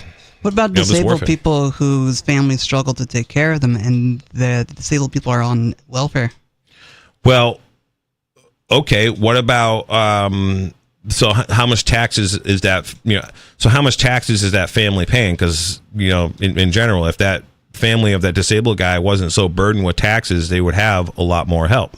That would make sense. Yeah, I am sure. And also, before government started taking care of disabled people, you had essentially fraternities, churches, you had women's groups, men's the groups. Irish thing called? The Irish group? The Odd Fellows? That was an Irish like one? Tua, man. Oh, I don't know. They had some kind of like old Thua, something like that. I don't remember. Groups that they would voluntarily fund things like that with their, it didn't even have to be family. It was just like their communities. But now everybody expects the government to take care of disabled people. Talk about disabled people. I saw some statistics the other day that scared me. So, and this was released by the CDC, 1 in 36 kids have autism. 1 in 22 boys have autism. Wow. 1 in 12 boys in California have autism. And California has the highest and most heaviest like regulations on you have to be vaxxed or you can't do this, you can't do that. That makes total sense to me that they'd be the most so if 1 in 12 men are essentially going to have boys are going to have to be taken care of for the rest of their life, essentially by someone else because they were injured by this parasite. That level of autism? Well, I don't know what level of autism. That's pretty bad. Level. But when I don't know what level of where in the spectrum it is. It just has said that 1 in 12 boys in California have autism. So you have 1/12 of the population of men who have autism that are going to be chronic dependents, quite literally. It sounds like, or even if just half of them are dependent, and maybe the other half aren't. But I'm sure the state's line in California right now is like, yeah, let's get you dependent on welfare as quick as possible, or disability or services. I swear that people's parents and the government and there's teachers around them like convince people that they're disabled in a way too. Like Sarah just being like, I can't work, I have bipolar, but anyways, and doing a bunch of stuff to like sell her MLM stuff. It's like, sounds like you can work, walking around her city all day. It's like, sounds like you don't even have anything physically wrong with you. You're on full disability and you haven't worked since you were 17 or 18. That's insane. I knew dozens and dozens of people in Massachusetts who were on disability, who were on welfare, who were think about the people who are genuinely disabled, born that way, or maimed, things like that, and their family just are struggling to take care of them. There are so fewer than the people who actually get disability in this country. It would be a lot easier for us to be like, you know what, let's just all pitch in. My crackhead uncle, he got disability. Yeah, drug addicts. A lot of people don't know drug addicts get disability for being drug addicts. I know another guy, military. He gets a disability of $3,200 a month right now. Every single month, he gets a disability check because of PTSD and drugs, such and such. Having to do as part of some kind of program. He explained it to me several years ago. Actually, it was $3,200 a month he got 7 years ago. That's when I talked to him about it, I believe. Which is, and it was, he made like good money. I believe it was sort of based on, and he was also like a high-ranking guy. He did like a dozen years in the military, and then he had a really good job after that. He was in manufacturing. He made very good money. And then he got on crack after all that. This was my uncle who got on crack. This guy started drinking. He wasn't doing drugs, but he was definitely drinking. And I don't know what else he was doing. He was drinking a lot. Maybe it was just drinking. But it was part of a rehab program of basically as long as he stayed sober, but he didn't stay sober and he's still collecting the money. Whoa. So he doesn't have to work now, and that was the thing too. He wouldn't be able to get the money if he went and got a job. And he can work. And there's so many ways to milk the system. The way I believe my crackhead uncle milked the system, and he just basically just worked the social workers like he had a mental health disorder. And well, you can easily just go in there and trick them, yeah. It makes me so sad. Maybe it's not a big deal, but my friend's beautiful, happy daughter that's 2 years old that my friend stays home with because her husband works and she's able to stay home with her 2 daughters. Just got diagnosed with autism, and I was like, oh, why did they say she has autism? Like, what was it about her? And she was like, they said she just learns differently. It's like learning differently is enough to get a label. Like, it makes me think, I'm not saying that's definitely the case in this exact case, that tons of kids are just getting labeled for being, maybe she isn't speaking at the same rate every other kid starts speaking. Now you're autistic, you're autistic, you're autistic. Has the kid been vaccinated? I don't know that. I didn't want to ask. That's definitely the question that needs to be asked. She seems like the type where it could go either way. Like, she might have been like, no, I'm not going to do it, but she might have just went ahead and did it. I really do not know. In Massachusetts, they quite literally threaten to call Child Protective Services if you refuse vaccines. In fact, there was a guy that had a whole manhunt after him because he wouldn't let him, because he didn't want him vaccinating his 9-month-old baby. I just heard about in Keene, New Hampshire, a pediatric dentist office that's called CPS on people for refusing fluoride, and just I forgot what the other reason was. We need to know the name of that I can tell you that dentist. And that needs to be public because that's horrible. That guy needs to be put out of business just by the local economy. I have a feeling it's a woman, but I'm not actually sure. Whatever. But I'll tell you, I'll ask the person who told me that, and we can make it public, because that is insane. That is horrible. Refusing fluoride should not be a getting your kids taken away sentence. Well, I would like to send this woman an actual letter explaining some stuff about fluoride. And she might dismiss you as a quack. She's injuring children. 603-283-6160. It's Free Talk Live. You can call in, bring up whatever's on your mind. 603-283-6160. Get in on the conversation with us at Free Talk Live. More coming up. Don't go anywhere. It's Free Talk Live.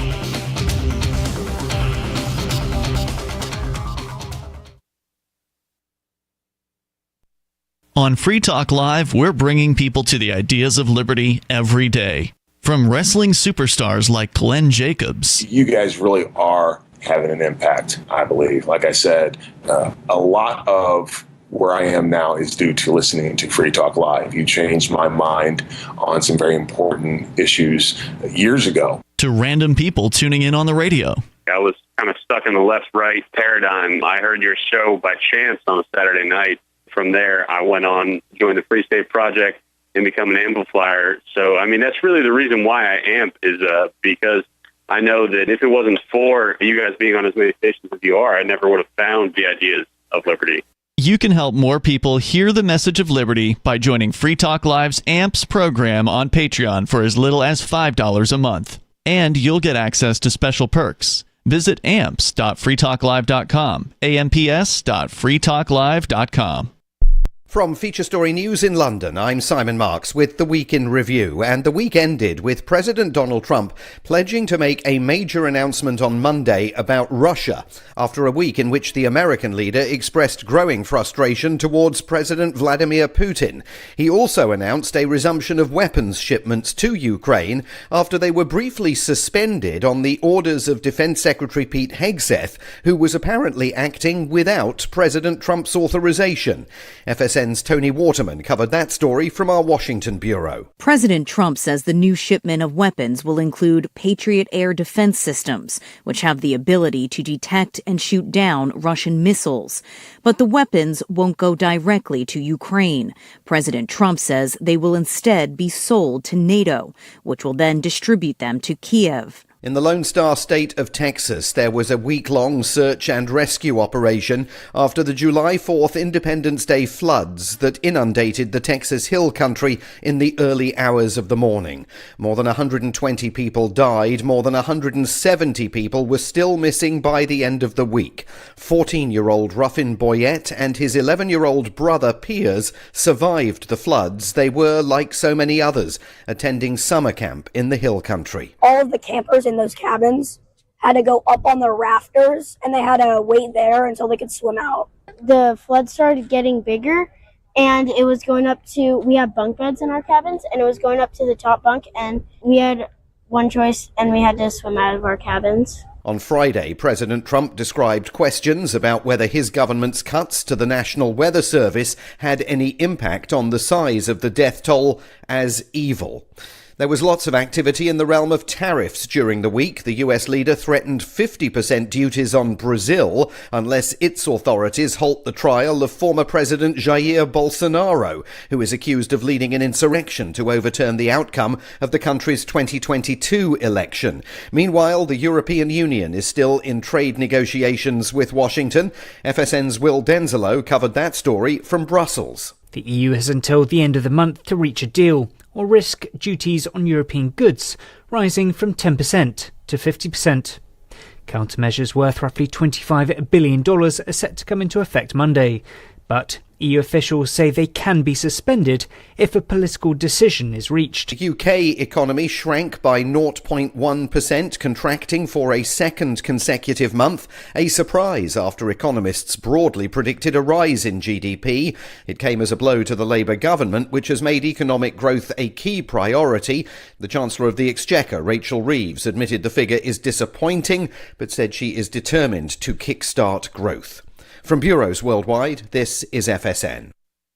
Our Matrix server is about as free as internet chat can be. Join the existing rooms or create your own at chat.freetalklive.com.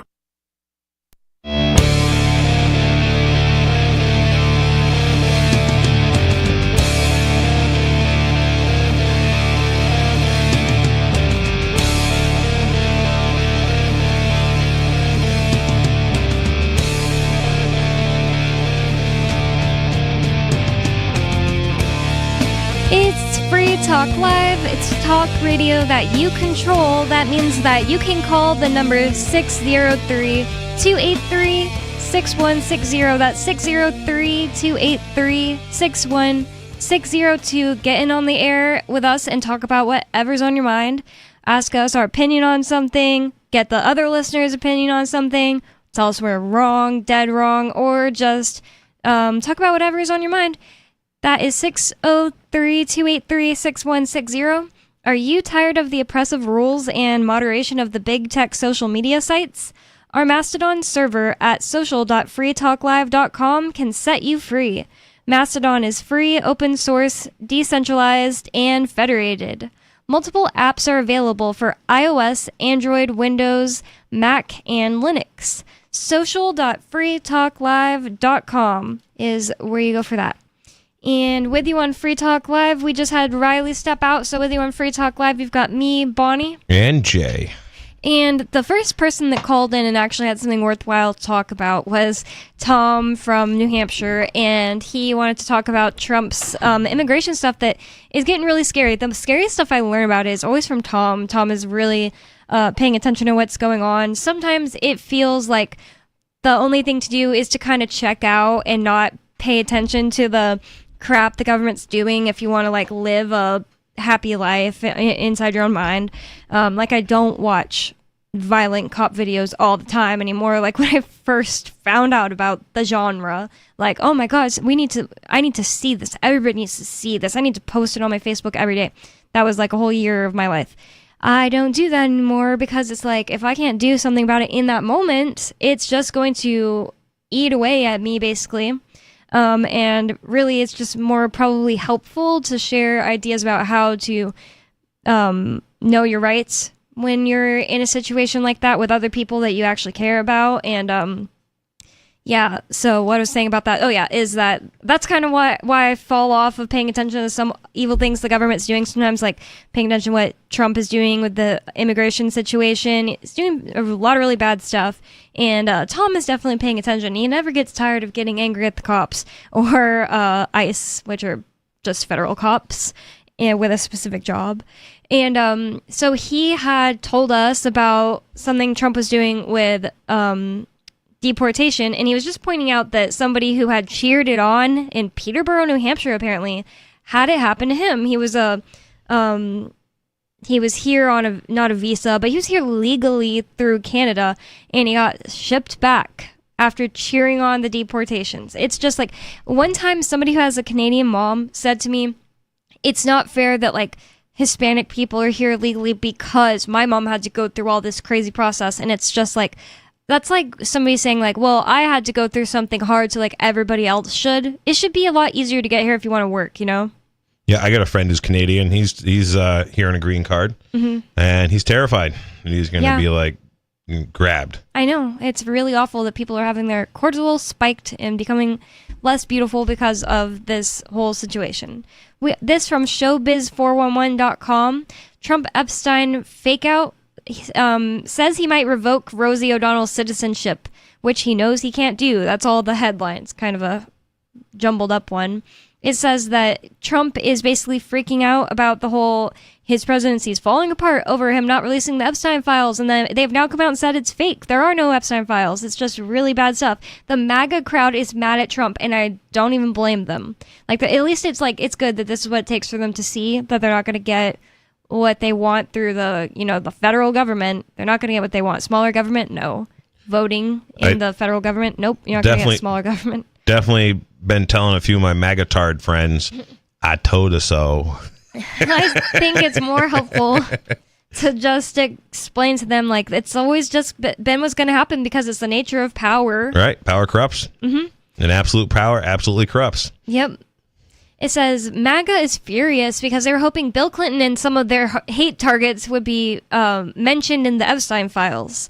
They don't even think Trump is in the files, which Elon Musk said he is. And you would think he kind of would know, possibly. He went. See, I think that Musk and Trump are working together in a UFC to distract. Fight? Yes. I mean, a WWE fight. Whatever. Same thing. I know, right? Well, I don't know if UFC might be more realish. But yeah, it definitely is a play. Mm-hmm. These guys are all big cheeses. They're all actors. They're probably all puppets to, they, them, and those that control everything. And the thing is too is like to talk about AI is blackmailing they're some of their like programmers and people that work with the AI. So if AI, I think AI is going to start basically blackmailing everybody. AI is blackmailing its own creators? Yes, there's stories about this. What? Yeah, and programmers and stuff are attempting to blackmail them. And so if the way to control is blackmail, and who would be really good at blackmail? Well, an AI that has, multiple algorithms that the AI can program or the AI can run to find data and data mine and, do this on multiple people, multiple things. That's a really good point. So, like anything you think like might be wiped off the internet, you're like, oh, I hope that never comes out about, oh, well, nobody would ever find that. Like AI could probably easily do that. Sure. Whoa. And so people like who would be the prime targets for AI would be leaders of nations, guys like Elon Musk. If League of Nations. No, people are leaders of nations. Presidents, prime murderers, whatever. I thought it was another like world government group that I hadn't heard of. That's one of my theories about AI, and I also believe AI is much more developed than we're led on to know. Just like any other weapons technology. Oh, League of Nations is real. Yeah, League of Nations is real, but yeah, I said nation leaders or leaders of nations. Mm-hmm. So yeah, these guys are all compromisable, and I really don't think that you're allowed to get into power unless you are blackmailable or the blackmail is already there, and you have to be compromised to become in these positions of power. I see no other way. And maybe just the other way would be being a MK Ultra since you were a child body, Sure. And Trump could be compromised that they're like, hey, listen, we're just going to murder all your grandbabies and all your, if you don't do, that could be that could be that. It could be that they do have blackmail on him. And people are like, oh, if they had, if Trump was in the Epstein files, the Democrats would be all over it. No, they wouldn't. It's got to be more than just blackmail once they get like that old, like Biden, like he's so old, he's gonna die any day. Like, I think he probably has to have more than that. And plus, he has evil in his eyes. But also, Biden, Biden's a case of elder abuse. The Biden administration abused an elderly man, and his doctor pled the fifth in front of a congressional testimony when he was asking him about Biden's, state of mind and his, that's weird, and how with it he was and stuff. His doctor pled the fifth. Oh yeah, this was news. So the whole thing is corrupt. The Democrats, all the politicians are corrupt. Probably the only ones that I actually trust are maybe Massey, and Matt Gaetz isn't even one anymore. Like he should have been. I was excited about him being attorney general because Massey and Gaetz are the only ones in Congress that don't have an AIPAC guy. Or and Gaetz isn't even in there anymore. Yeah. But so yeah, and don't you think they might have killed Thomas Massey's wife? Probably. She died, and he even alluded to it being kind of sudden, like 2 weeks after the Tucker Carlson interview where he said that. Yeah, sure. And there is definitely technology where they could send a drone the size of a mosquito to give you something that would just wipe you out. Whoa. Absolutely. Does that technology exist? I believe it does. Somebody I know on Dugway Proving Ground in Utah said that they saw something fly up to them. They're like a bug, and they go to like smack it, and right before they saw it, and they're like, "What the heck?" Like they said, it just looked not right, like shiny in a certain way, a weird way, and then it flew away. Yeah, there is like insect drones. And Dugway Proving Ground is a place where they test allegedly like chemical weapons only, but you don't know what they're doing out there with land the size of Rhode Island. Chemical weapons, no fly zone. Biological weapons. What kind of chemicals could you apply? Could you apply a cc of chemical with a insect-sized drone? Oh my god! Right, a cc as in a cubic centimeter. You don't even need that much probably to do something effective, depending on what it is. Yeah. So, absolutely, they could take people out. The technology is there. I forgot about even Massey's wife dying. That's right, and he's kept it together pretty well. Kudos to him. I think he's a great guy, but yeah, the rest of them are just, no good. And the swamp just keeps getting bigger and bigger. And how can we measure the size of the swamp? Just look at the national debt clock. And the unfunded liabilities, they took off the national debt clock. They replaced it with this Doge count. What's unfunded liabilities? Unfunded liabilities are like all of the pension benefits that basically have to be paid. They took it off for the stupid Doge count? Right. I hope they put it back. And the last time I looked at the unfunded liabilities, Robert Kiyosaki talks about it all the time, but the unfunded liabilities was like $370 trillion. Wow. That's bad. It's all a joke. Well, wait, how much is the total debt? Oh, the total debt, multiple quadrillions of dollars. But the U.S. debt is 37 trillion or 37, I guess. Yeah, okay. But that's not the debt of New Hampshire. Okay, so that's counting like all the municipalities and all that crap? No. That's just the United States government. Oh, no, sorry. The unfunded liabilities when you said no, the unfunded, that's just the United States government's pension for all the federal employees and like all the and what they're owed in benefits. How's it bigger than the total debt? Because it's money that's to be paid out in the future. Okay. Wow. Right, this is what people understand. There's this, so like quite literally, the unfunded liabilities of just the United States corporation, not the state of New Hampshire, not the county of Merrimack, not the city of Concord, not the city of Concord School District, the Concord Police Department, the Concord Department of Health. Wait, you say Concord? I'm saying city of Concord. They have all these different municipal corporations within the city of Concord that all have debt that they owe. And the state has debt. I'm saying that, so the debt of all the states and all the cities and all the towns and all the counties and all the municipal corporations within those counties, cities, states, and towns is not included in the $37 trillion that is the debt of the United States corporation. Yep. So, or the federal government. Yeah. So when you have all these other municipal corporations that all owe debt to the Federal Reserve, there was a report. It was either M3 or M6, and it's very hard to find now, but it used to be right up there. But I remember listening to an economist when I was in Colorado in like 2006 or 2007 when the national debt was a few $1 trillion, 5 or 6. I don't exactly remember. Oh my God, that's like going up by quite a bit, like exponentially over the years. Oh yeah, just look at it. Look at a chart of the debt. But maybe it was earlier than that. But anyways, it was in the mid 2000s. Alex Jones had this guy on, and they were talking about M3 report, I believe it was, which was the debt, and he said the debt of all the municipal corporations, including the United States, in 2000, like in the early 2000s, was $1.6 quadrillion. A quadrillion is 1,000 trillion. So $1.6 quadrillion back then, and I believe the debt of just the United States was something like 6 or 7 trillion at that point. Maybe it was 7. I don't really remember. But now the unfunded liabilities are 370 trillion, like a year ago. And Silver Dave talks about this too. Local trading, local Silver Mint. He's on YouTube. He makes some really good YouTube videos about the finance and the money printing and the unfunded liabilities. And what a good excuse to take it off of the debt counter, too. Like, oh, we just have to kick something. We're going to kick off the unfunded liabilities and put something really good on here. Look how good we're doing with Doge. Just like, they didn't do that great. Right. They didn't do anything. Yeah, I don't think Doge really... I think Doge was just... right. Just not a honeypot, but like just like a sort of a part of this WWF wrestling thing. We're going to make it look like we're the good guys. Yeah. And we're going to make it look like we're doing something. And so, yeah, until the Federal Reserve is wiped off the face of the earth, like I'm saying, special forces going in there and literally arresting and, straight on SWAT team, everybody involved with the Federal Reserve, all of their 22,000 employees belong in prison as far as I'm concerned. And the Federal Reserve is constantly wrong, has been ever since it's existed, because the Federal Reserve is basically the ultimate pump and dump schemers. The basis of why it exists makes all the employees wrong. Correct. And that would solve a lot of problems. But yeah, everything is just going to be business as usual. Doesn't matter if it's a Republican or a Demopublican, in office. And probably what the only exceptions, might be somewhere like here in New Hampshire, where we have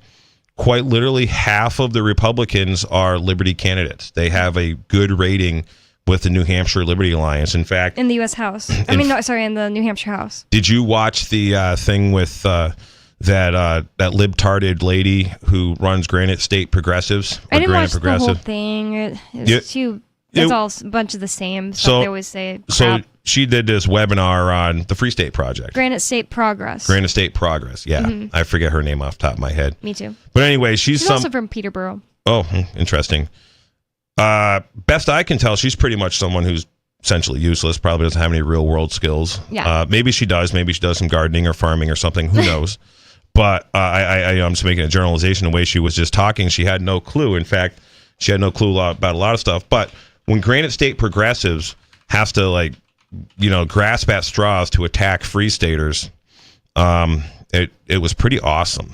Like she had they a have bunch the Free State Project Watch is what they call it on their website. Right. So if you want to know who to vote for to advance liberty in New Hampshire, just go on. What's the website called? GraniteStateProgress.org. And vote for the people they say to vote against. Yeah. And so they've made our job real simple. We don't have to, database a list of all these really good ones. And they probably just copy and paste everybody that's on New Hampshire NHLA and say, vote against them. But I think we're doing good. And that whole webinar that she did. It's on YouTube everywhere. People should check that out, because actually what it is, the way she, even her being as wrong as she is, it sells the libertarian homeland that we're trying to build here in New Hampshire. It's actually an advertisement. Oh, the one that did it most recently might have been GraniteStateMatters.org. Granite State Matters, probably, because there are multiple organizations that, rally against the Free Staters, because that's what happens when you're actually being effective. Mm-hmm. Granite State Matters is also run by liberals, and they have a thing here that says ID anti-democracy candidates. The lady who runs there. it, she's got like a German Nazi last name or something. Does it say it there? I don't see it yet, but it's like Dice or something, her last they name. have a PDF of questions to ask candidates, and the Liberty Alliance is the political arm of the Free State Project, so they were telling you not to pay attention to the Liberty Alliance, which rates bills on how liberty-oriented they are, and then rates the people who vote, how they vote the U.S. Sorry, I keep saying U.S. for some reason. The New Hampshire state reps, it gives them ratings on how freedom-oriented they are. It's a report card. A report card. It's not IDing them on this one. The other one, it said it had their faces and names and stuff. Yeah, they put a lot of effort into it. Granite State Progress, it is, I already forgot. This lady that is very, here it is. Her name is Zandra Rice Hawkins, and Lynn's Jacows, which is they, them, but clearly a woman. And on see, they're retarded. They're using these pronoun things. I mean, only retards do that stuff. And then GraniteStateMatters.org does not ID them. It's just talking about us, basically, Free Staters. It has Jason Osborne on the front page. Of course, like a picture where clearly he's in the middle of speaking, so he looks dumb. They It's take like, those frames and look for the most offensive one. Yeah, that just makes you look bad when you can't like at least put your enemies in like the best light, So yeah, these just go look at the GraniteStateMatters.org. It's ID anti-democracy candidates, and that'll tell you who you should be voting for or befriending, because in New Hampshire, like state reps are there's a bunch of them for such a small population. Yeah, and that's one thing that makes this freedom movement really exciting here. So yeah, I am definitely looking forward to the collapse of civilization as we know it now, so we can have actual freedom where the money just doesn't work, so the people printing the money no longer have power. That's what I really want to see, because what'll happen is we'll have a reset to where there'll be all these government subsidies can be gone. And it's going to be ugly if you live in a city. It's going to be ugly if you live in a place where there's a whole bunch of people addicted to drugs, and a bunch of people on psychotics, and a whole bunch of people on welfare, and a whole bunch of people that work for the government. And the other thing, too, is what I can say about Free Stater hate. The only people that actually dislike or disapprove of and or hate Free Staters are quite literally parasite class people. Oh, yeah. I have not met anyone that is against Free Staters that either doesn't work for the government or doesn't work in some kind of industry that is so heavily regulated and essentially protected by the government. Like these guys at Emerson Towing here in Keene.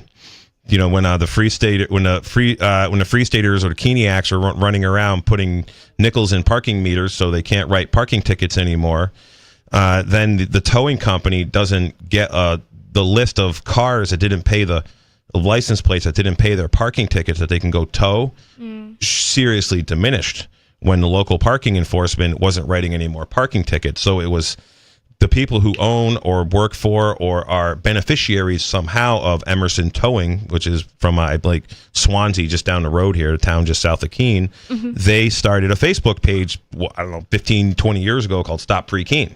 Oh, and if you look at their actual Facebook page and the pictures, it's all people wearing, half the people in the pictures are wearing T-shirts or hoodies that say Emerson Towing. Oh my God! And then there was the video. Gross. Yeah, there was the video where an Emerson Towing employee threatened to beat with a pipe one of these Keeniac Free Stater Robin Hood guys that was videotaping them taking a car. Basically, they're not really just like cop blocking, but instead blocking somebody from... guys just grab...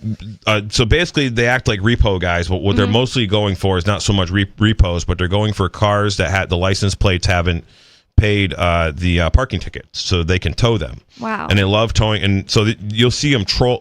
you'll see a a tow truck trolling around Walmart, for example, and it's got these scanners that are on the hood, and they're facing down like towards the ground, and they're trolling back and forth, scanning license plates, and they have a computer that has software in it that has all of this, or probably AI now. And I worked for a towing company when I was a kid. They didn't have computers in, but we had lists if you wanted to go out and grab cars. Watch for it or read the. So the computer picks it up, and then you grab the car, you bring it back to the towing yard. It's a couple $100 to tow the car, and then if you can nab the car on a on a Friday afternoon, the office at the tow place closes at 1:00 on Friday, and it doesn't open until Tuesday morning because they're not open on Monday for the impound yard, so they can whack you $45 a day for storage. It's the way a scam works. And it only works because they're working with the government. Right. So wouldn't work in a totally private society. So this is how the local parasite towing company, and almost every towing company is quite literally a parasite operation. If they have a contract to haul for the state police, to tow the cars, to get these lists of cars that they can steal temporarily and hold for ransom because somebody didn't pay a parking ticket. You start cutting into their business. You see, like they got these tow trucks that are $2-3 million now. Whoa. A little tow truck's $100,000. Holy crap. A brand new like F550 tow truck is like $150,000 probably. I found the name of the lady you were talking about. She was their guest speaker, but she was the founder of Granite State Matters. Her name is Jean, I think that is Dietz. German name, Nazi name. It's like Dietz, Dietsch. So Deitsch, yeah, I believe how they say it. Okay, something like that. Yeah, I just think she should be named. Nein, Deitsch. Yeah, she's a Nazi. You just watch her presentation. She's a straight up commie. Yep, she's awful. So that's how these things work on a local level. Like here in a little small college town of Keene, you start messing with essentially the income of a parasite company, a towing company. And like I said, I worked for a towing company, and they had to contract for a chunk of the towing on the Mass Pike. And it was a huge, and most of the towing jobs were cops like pulling over people and then finding a reason to impound the car. And then some of the towing jobs were like people like broke down or whatever. But most of it was like impounds. They had a big impound yard, and it was expensive to have your car impounded, and they made a lot of money doing it. So what's happening here is we're getting to the point to where free staters in the legislature, NHLA members, and former NHLA or former reps are exposing how there's so many state employees in New Hampshire that are making hundreds of thousands of dollars a year. They did in income. cut into some of these parasite class businesses because they ended the inspection sticker scam. Yep, that too. Which is awesome. The inspection sticker scam has just been ended in New Hampshire. It's a free stater win. More Free Talk Live coming up. You can call 603-283-6160. More Free Talk Live coming up.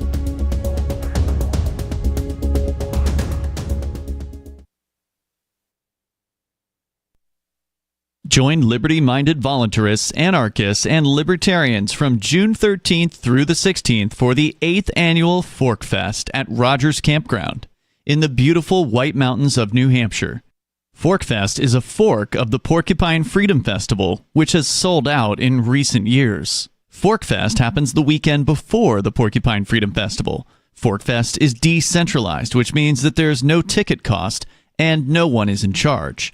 All you have to do to join the fun is reserve your camping site, RV site, or motel room with Rogers Campground for June 13th through the 16th. You can find out more at the unofficial website, forkfest.party. You can also connect with other attendees on the Forkfest Telegram and Matrix chat rooms, as well as the Forkfest forum. You can find links to those at forkfest.party. We hope to see you there June 13th through the 16th. Forkfest.party. Protection. Eleutheromania. The insatiable desire for freedom. Filibuster. Police state. It's the new 3-song heavy metal EP from Captain Kickass. Available now on your favorite music app or get it directly from CaptainKickass.com. If you want to know the latest about Free Talk Live before we go on the air, all you need to decide is how you want it delivered. It's your choice. Visit news.freetalklive.com to receive our usually weekly news updates by email. Plus, we have a Twitter account at twitter.freetalklive.com, and you can follow us on the decentralized Mastodon platform at toot.freetalklive.com. So please follow us at toot.freetalklive.com and sign up for our emails at news.freetalklive.com. You're listening to the live edition of Free Talk Live. Hour number 3 is next after the news here on the Liberty Radio Network at LRN.FM. From Feature Story News in London, I'm Simon Marks with the Week in Review, and the week ended with President Donald Trump pledging to make a major announcement on Monday about Russia, after a week in which the American leader expressed growing frustration towards President Vladimir Putin.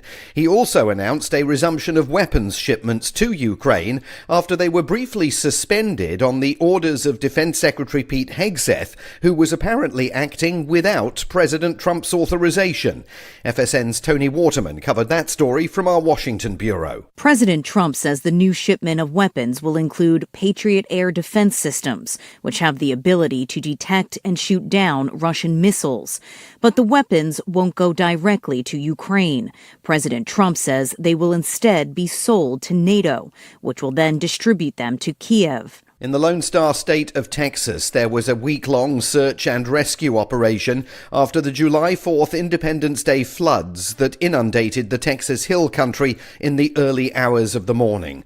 More than 120 people died. More than 170 people were still missing by the end of the week.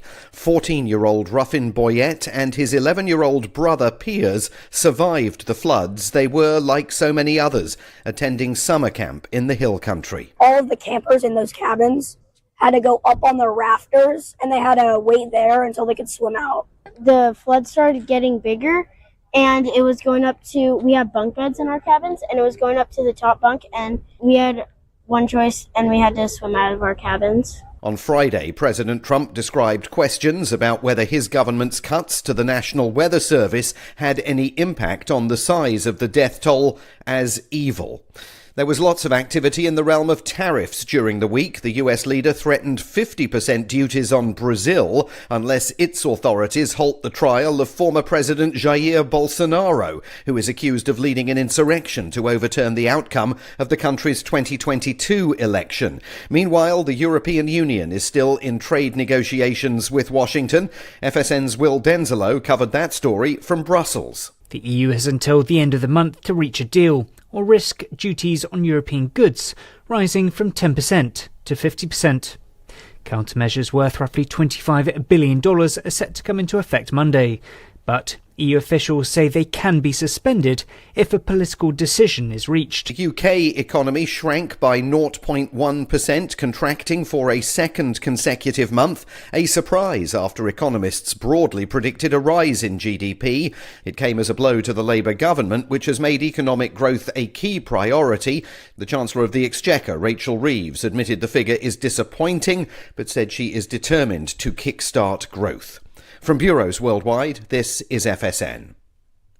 French President Emmanuel Macron made a state visit to Britain, where he was hosted by King Charles at Windsor Castle and then by Prime Minister Sir Keir Starmer at number 10 Downing Street. The UK says it will be returning migrants to France within weeks after agreeing a so-called one-in, one-out deal.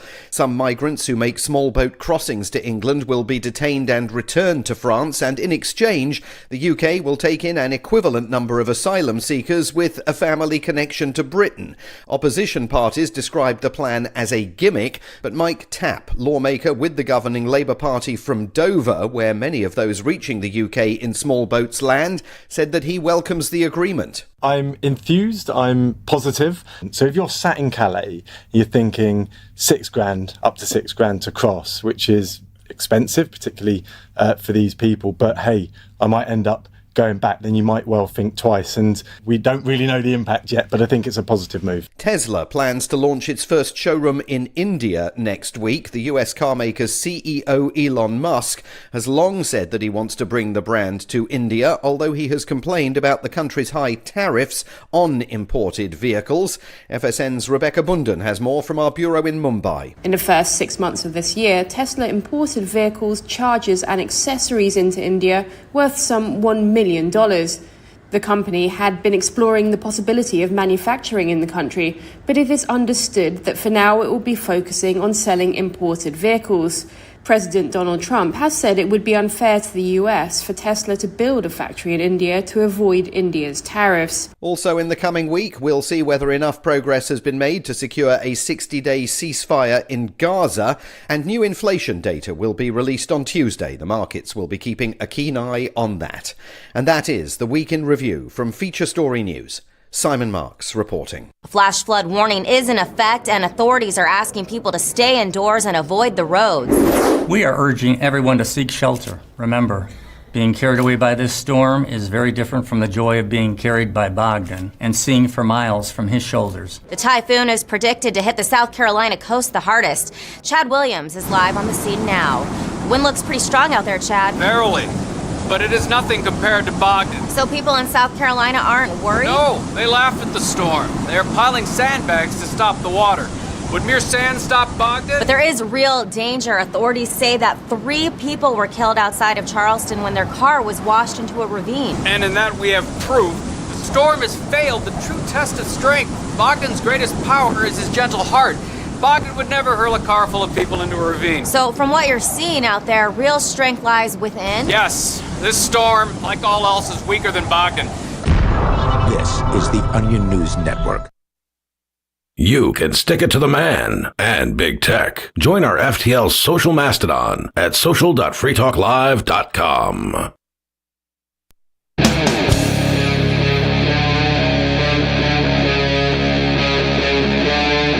Free Talk Live.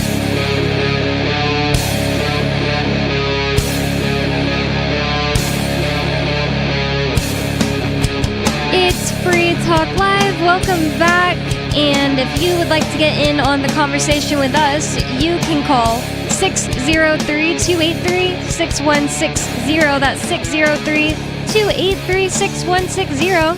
Some of you have wanted to support Free Talk Live's mission on a monthly basis, but don't want to support Patreon. Now, we have an alternative that also helps our premier streaming platform, Odyssey. Visit video.freetalklive and click join at the top of the channel.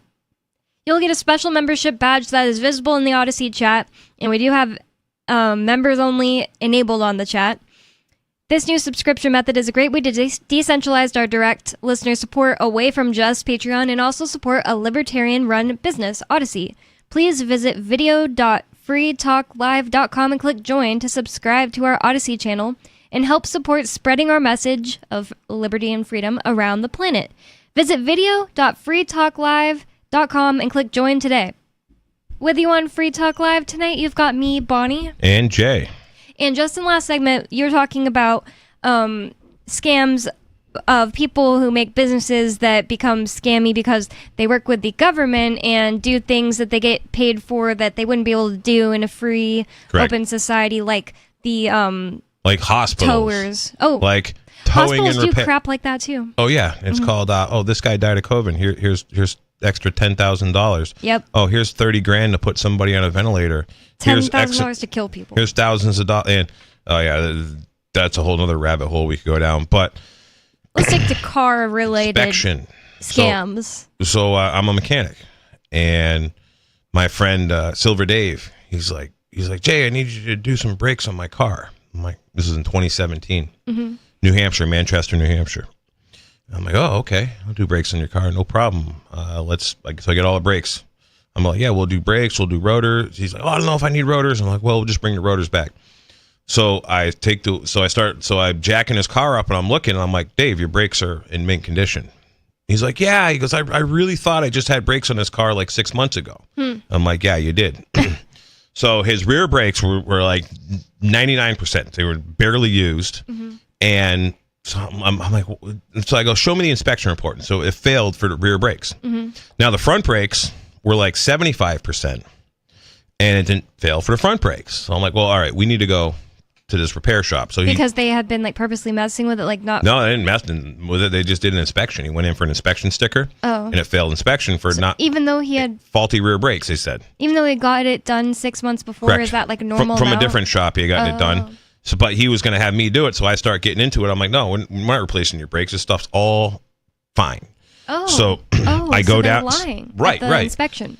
So, but of course, Dave walks in there like some, flip flop wearing yuppie in shorts and flip flops, acting like he's a finance. He's a finance bro, doesn't know nothing about cars, and he gets rejected, and they want to sell him a $600 brake job for the back for the rear brakes of his car. So I go. He's a sweetie. Yeah, he is. He's a very sweet guy. So, anyways, him and I go down there together. He says, "Yeah." He goes, he made an appointment with him to go back there. And I say to the guy, I go, "Hey, there's nothing wrong with the brakes on this car." And he goes, "Oh, there's a little rust on that rotor right there." I'm like, the edge of the rotor where it doesn't contact the brake can have rust on it, and this is a disc brake system. And he was giving me a hard time about it. I go, "You're ridiculous. You wanted to charge my friend $600 to put, $35 worth of brake pads on a car, maybe another $50 in rotors." And I go, and it's Brutus Automotive, Manchester, New Hampshire, real sketchy place. Nice. Name them. Name names. Yep. Yeah, sure. I don't care. I'll name them. I got a whole video on this and everything. I put it on YouTube, but I got it set on private, just in case we were going to use it. I told the guy I was going to make a video about it. Nice. And then I said that, and so the guy goes and gets another guy, and so the other guy who comes out, I don't know what he was, if he was an owner or what. He seemed like a boss. And the place seemed pretty sketchy, and the boss got like really annoyed that he failed a car for inspection and started like giving the guy a hard time about he's like he's like, I don't really hear what he's saying, but he's like pointing at me, like something about like don't do this or whatever or something, and I'm like. And so I'm like, yeah, I go, and they're like, oh, you have to come back for another inspection. I go, this place just really smells like it's an operation. It's a front for a drug running operation, because nothing makes sense about what's going on here. Are you kidding me? And they're like, here's your sticker, bye. Whoa! Holy crap! And they're like, oh, we got to do a complete reinspection. As soon as I said that, they slap a sticker on the car, and they just wanted us out of there. Wow. And I'm like, and I'm like videotaping with my phone, taking video with my phone as I'm like going through. We're looking at the car under the lift, and he guy's trying to tell me how this doesn't pass inspection, and I'm like, okay, we got a problem here. So that story I've heard thousands of times by other people with basically the same story. Wow. $600 for a set of brakes. I actually just helped out a friend the other day. She's got a Chevy Blazer of 20 years old. And they're like, oh, it needs front brakes, and the front brakes weren't that bad. I mean, they were like, half. And I ended up doing brakes on the lady's car, and they wanted to charge her $950 to put brakes and rotors on. And literally we, because it wasn't that bad, I had her order the parts on rockauto.com. And she's an old friend of mine, my dad's older woman, farmer, and I do some trading with her. So I went up and I did the brakes on her car, and I traded her actually a lamb for the labor for doing the brakes. Wow. And this lady I'm talking about, the lamb that's in your freezer, came from her farm. Oh. So nice. So and the it's brakes, tasty. The brakes and rotors for her car cost her like $77 shipped to her house. It would have been maybe $200 if she bought them at Napa. We had a repair shop wanted $900 and something to do brakes and rotors on her car, and she's like, that's ridiculous. That is insane. For what the job is. And they didn't fail her for inspection on it, but they were just, also she's like, yeah, there used to be like 5 repair shops, within 5 minutes of me, and now there's none. And she's driving You know, she's going to a Meineke or Monroe, but all the mom and pop guys that were around her are no longer in business. And she said what happened to them is, she goes, oh yeah, all these guys basically, they retired out or they died, and none of their kids wanted to take it over, or they didn't have any kids to take it over. One thing I'd say is cool about New Hampshire is there's a lot of like shade tree mechanics. There's a lot of places. Shade tree? Well, shade tree mechanic is like a guy who's a mechanic in his yard. Okay. You know, shade tree mechanic was like a term, you know, that like craftsmen used or whatever, or like these, you know, for selling parts and tools. But there's a lot of places in rural New Hampshire and in the cities where like literally it's the guy's house and there's like a 1-bay garage right next to his house. I love that. And everybody should be free to do that. Right. So there's a whole bunch of mom and pop shops. Also no license for like cottage licenses, like if you want to sell things you made in your kitchen, stuff like that. And the only thing you really need a license for in New Hampshire for like all the repair stuff is to be the inspection station, from what I understand. Because there's like the places that don't do inspections, they're like not licensed. Wow. And now that's over. Right. Yeah. So now that's over. And one of my neighbors, he runs an inspection. They have an inspection shop, and he's like, "Yep, I'm glad that we don't have to do inspections anymore because they do their specialty is heavy equipment repair, or like heavy trucks and like equipment. So they got like $180 an hour shop rate." But when they do an inspection, they can only charge like $50. Like that's the limit you can charge. Some places charge 20, like the dealerships would charge 20 on certain days of the week. In Manchester, there's one when it's slow.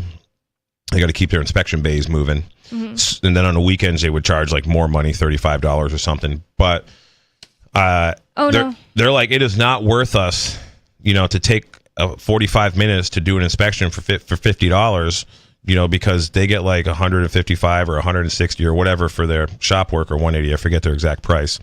But basically, it's like they're working for a third of their rate, essentially. And so they're very happy that they don't have to do inspections anymore. Now, there's another place in town they are not happy about the inspections because they really feel like they're going to lose a ton of their repair work. But the other place in town only works on cars. It's just so sick to, even if that is the way you make money, to feel okay at night making money in a way that is parasitic to other people. It's crazy. Like fixing people's cars isn't what I'm saying is parasitic, but repair only because shops the government's making them. Right. I think repair shops are going to do better because the ones that are really going to take the hit are the car dealers. Oh yeah, because they do a lot of so many people. I have bought in the past few years. I have bought so many cars that like wouldn't pass inspection because the dealer's like, oh, we're only going to give you like $800 for this car, and I'm like, you know, the motor's worth like $3,000 or truck, you know, or whatever. But I've bought so many cars over the years from friends and just did a minor amount of work for them, and then you know sell them to somebody else because that wouldn't pass inspection, and they were able to just. A lot of these people are conned into buying a new car. And especially if you don't have a payment currently, it's real easy to get someone into a payment. And then you got these people who, you know, they spend their entire life with a car payment. You know, they're constantly trading up. You know, every 3-4 years they're getting a new car, getting into a new payment. That's true. I can never do that. I always buy even like my phones like older and used on Amazon. Right. We have a caller online. I did want to say Brutus sounded familiar, so I checked. And in 2020, when I was doing the door knocking job, my car broke and I had to get fixed, and I just went to the one closest to my hotel or whatever, and it was Brutus. I found an email, and apparently I gave them a 5-star review, so I'm gonna go take it off for Silver Dave.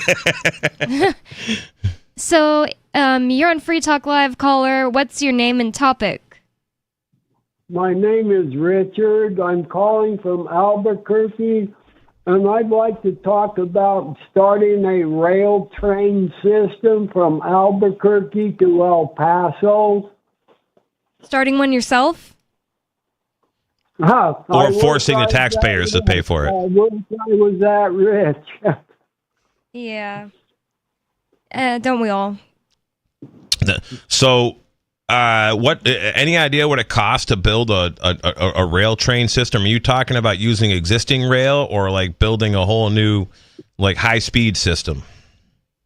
Well, that's a good question because there's different sizes of rails in a railroad system, and I don't know if the rail system we have that runs from Santa Fe, New Mexico to Bulin, New Mexico, that's about 30 miles south of Albuquerque, would be able to get on the rail system that runs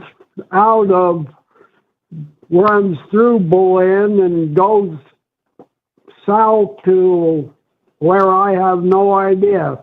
So if you could use the existing rail system, this sounds a lot more realistic. If you have to build a new rail system, we see there's a alleged high-speed rail project that's been going on in California for like 20 years that they've put billions of dollars into, and nothing's happened. It's basically, really? Right, yeah. Well, it's kind of, well, the red tape to like... Is it like unions striking? It's everything. It's Okay. environmentalists fighting against it. It's more of this WWF style. It's a whole bunch of The unions environmental attorneys making tons of money, a whole bunch of your realtor, engineering firms making tons of money. Trump, and he always owned businesses and buildings, and he said that the environmentalist lawyers would come out and be like, oh, there's a puddle right here. Sorry, you're going to have to give us more money unless you put unless you just don't want to have to start the building. So he'd have to like shell out money because there's a puddle with some kind of bacteria in it, blah, blah, blah, stuff like that. It's just like, wow, I could totally see them. And the thing about Trump, and he told you he was dishonest before he got elected, is that he said in that interview, it was actually on Joe Rogan right before the election, when he was explaining that thing about how dishonest they are, he said, I don't blame them. I'd do the same thing if I was them. Right, he was talking about their dishonesty. And but yeah, this is it's just the way the system worked. So you want a rail system so people can just get on a train multiple hours a day and just ride it over to the next city or something?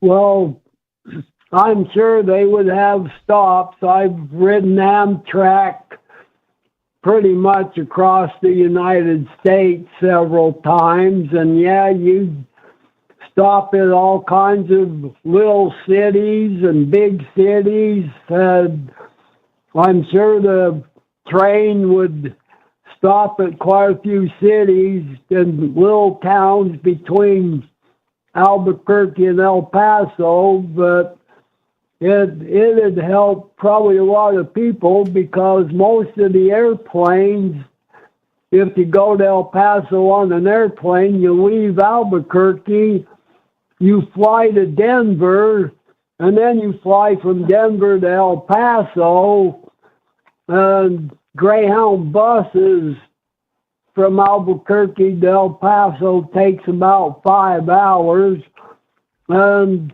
I've had a lot of experience in 55 years flying airplanes, and I'm not too crazy with some of my experiences with downdrafts on airplanes. What does I'm that not mean? too crazy about flying either. Oh, yeah. Explain a that's scary. downdraft to Bonnie.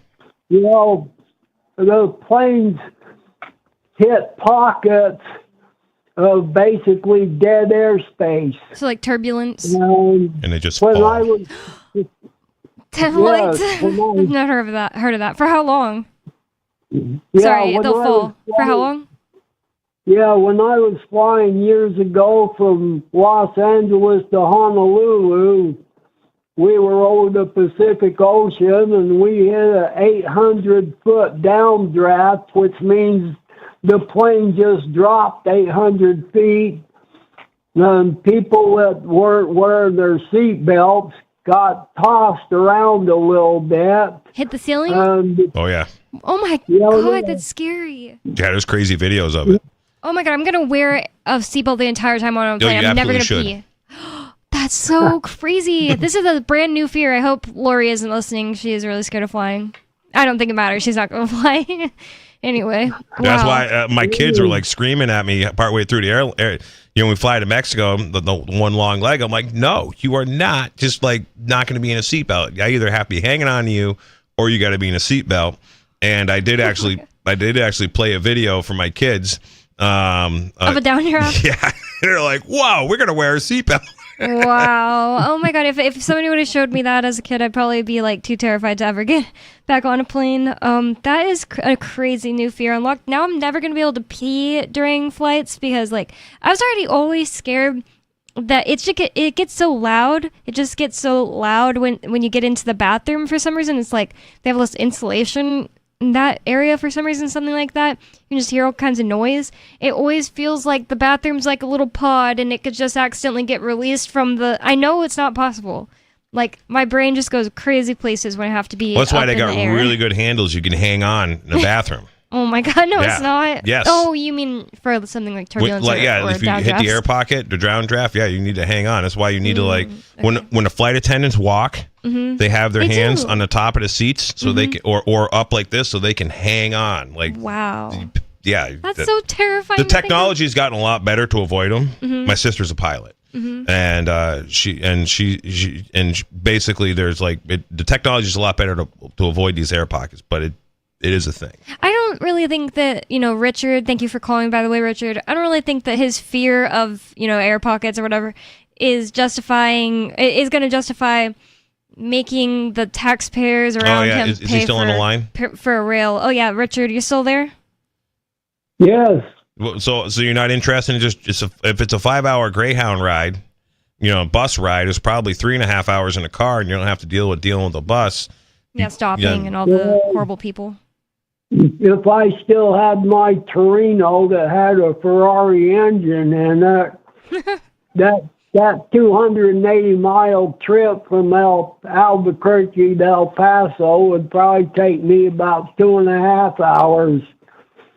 That car would sit on 135, 140 miles an hour on the freeway going from Salt Lake to Wendover, Utah. Oh, wow. I'd stand on my gas pedal, and that car, depending on whether it'd need a tune-up or not, would go between 135 and 140 miles an hour.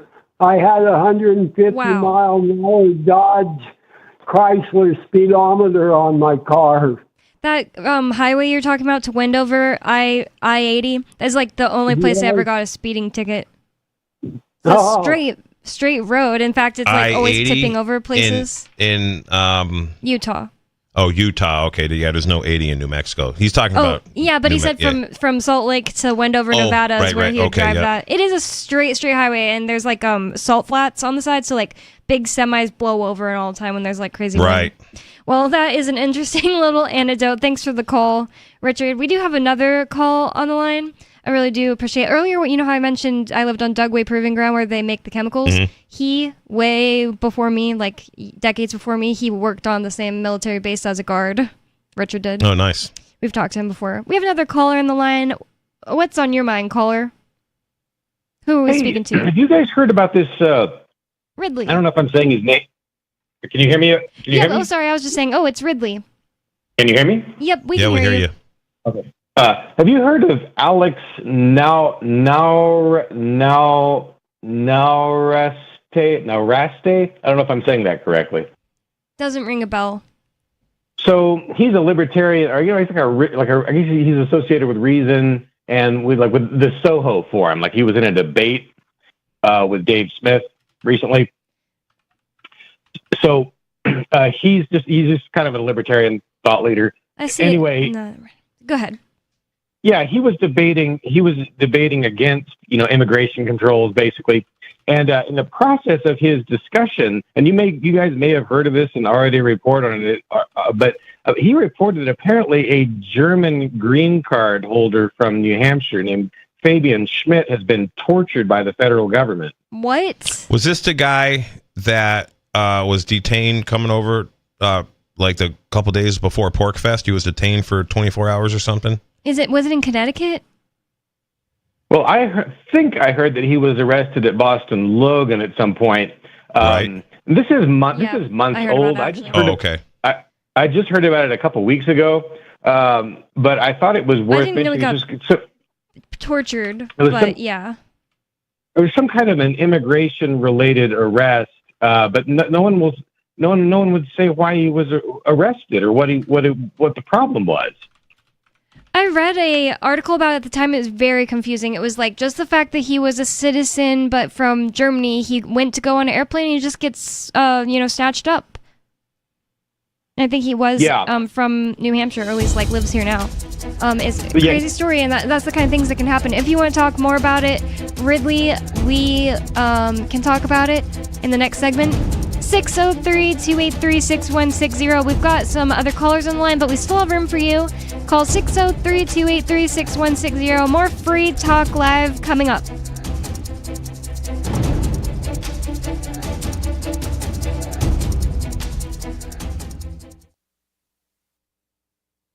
We have some good news. The indictments against Ross Ulbricht in the District of Maryland were dismissed with prejudice, meaning they can never be refiled. This is especially good because those indictments contain the only charge ever made that Ross engaged in murder for hire. This was a serious allegation that Ross Ulbricht denies. It was never prosecuted or ruled on by a jury, but was trumpeted by the federal government and the media as if it were proven fact. The Maryland court held these indictments for almost 5 years, poisoning Ross's case and leaving him under a cloud of unproven allegations. As explained in Ross's appeal to the Supreme Court, the fact that the judge used these allegations to give Ross a draconian sentence of double life without parole violated his Sixth Amendment right to a jury trial. Judges are required to issue sentences based on convictions decided by a jury, not unproven allegations never even charged at trial. Although this is a positive development, the dropped indictment will not set Ross free. Now, a presidential pardon is Ross's only hope of freedom. Sign the petition at freeross.org. freeross.org. From Feature Story News in London, I'm Simon Marks with the Week in Review. And the week ended with President Donald Trump pledging to make a major announcement on Monday about Russia, after a week in which the American leader expressed growing frustration towards President Vladimir Putin.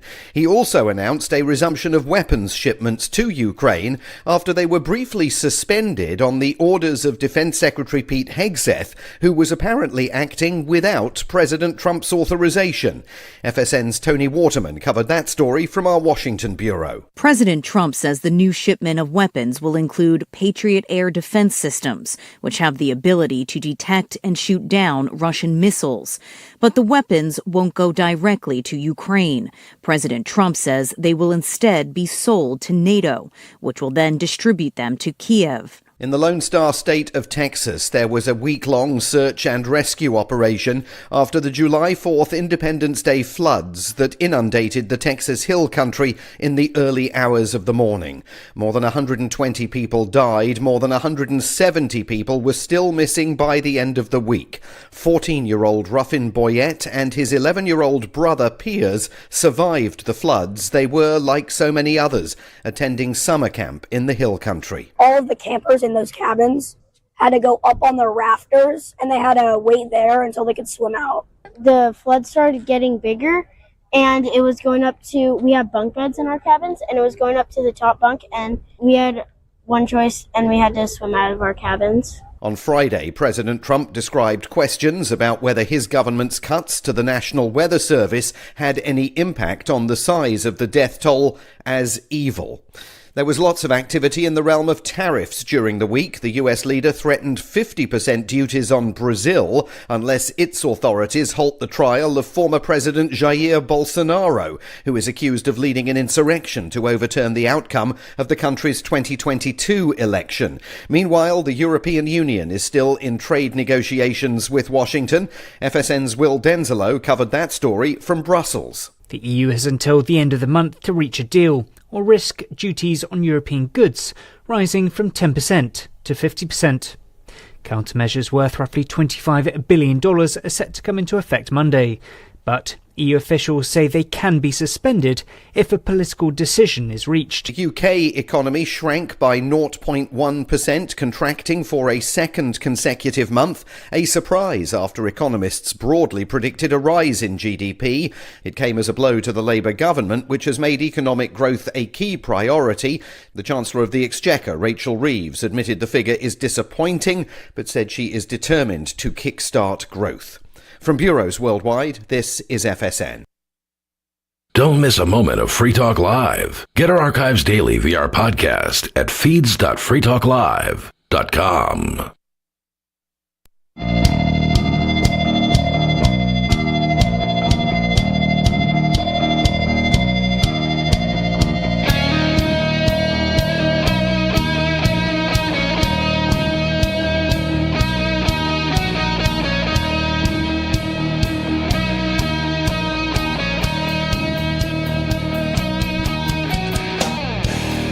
Welcome back to Free Talk Live. It's talk radio that you can control.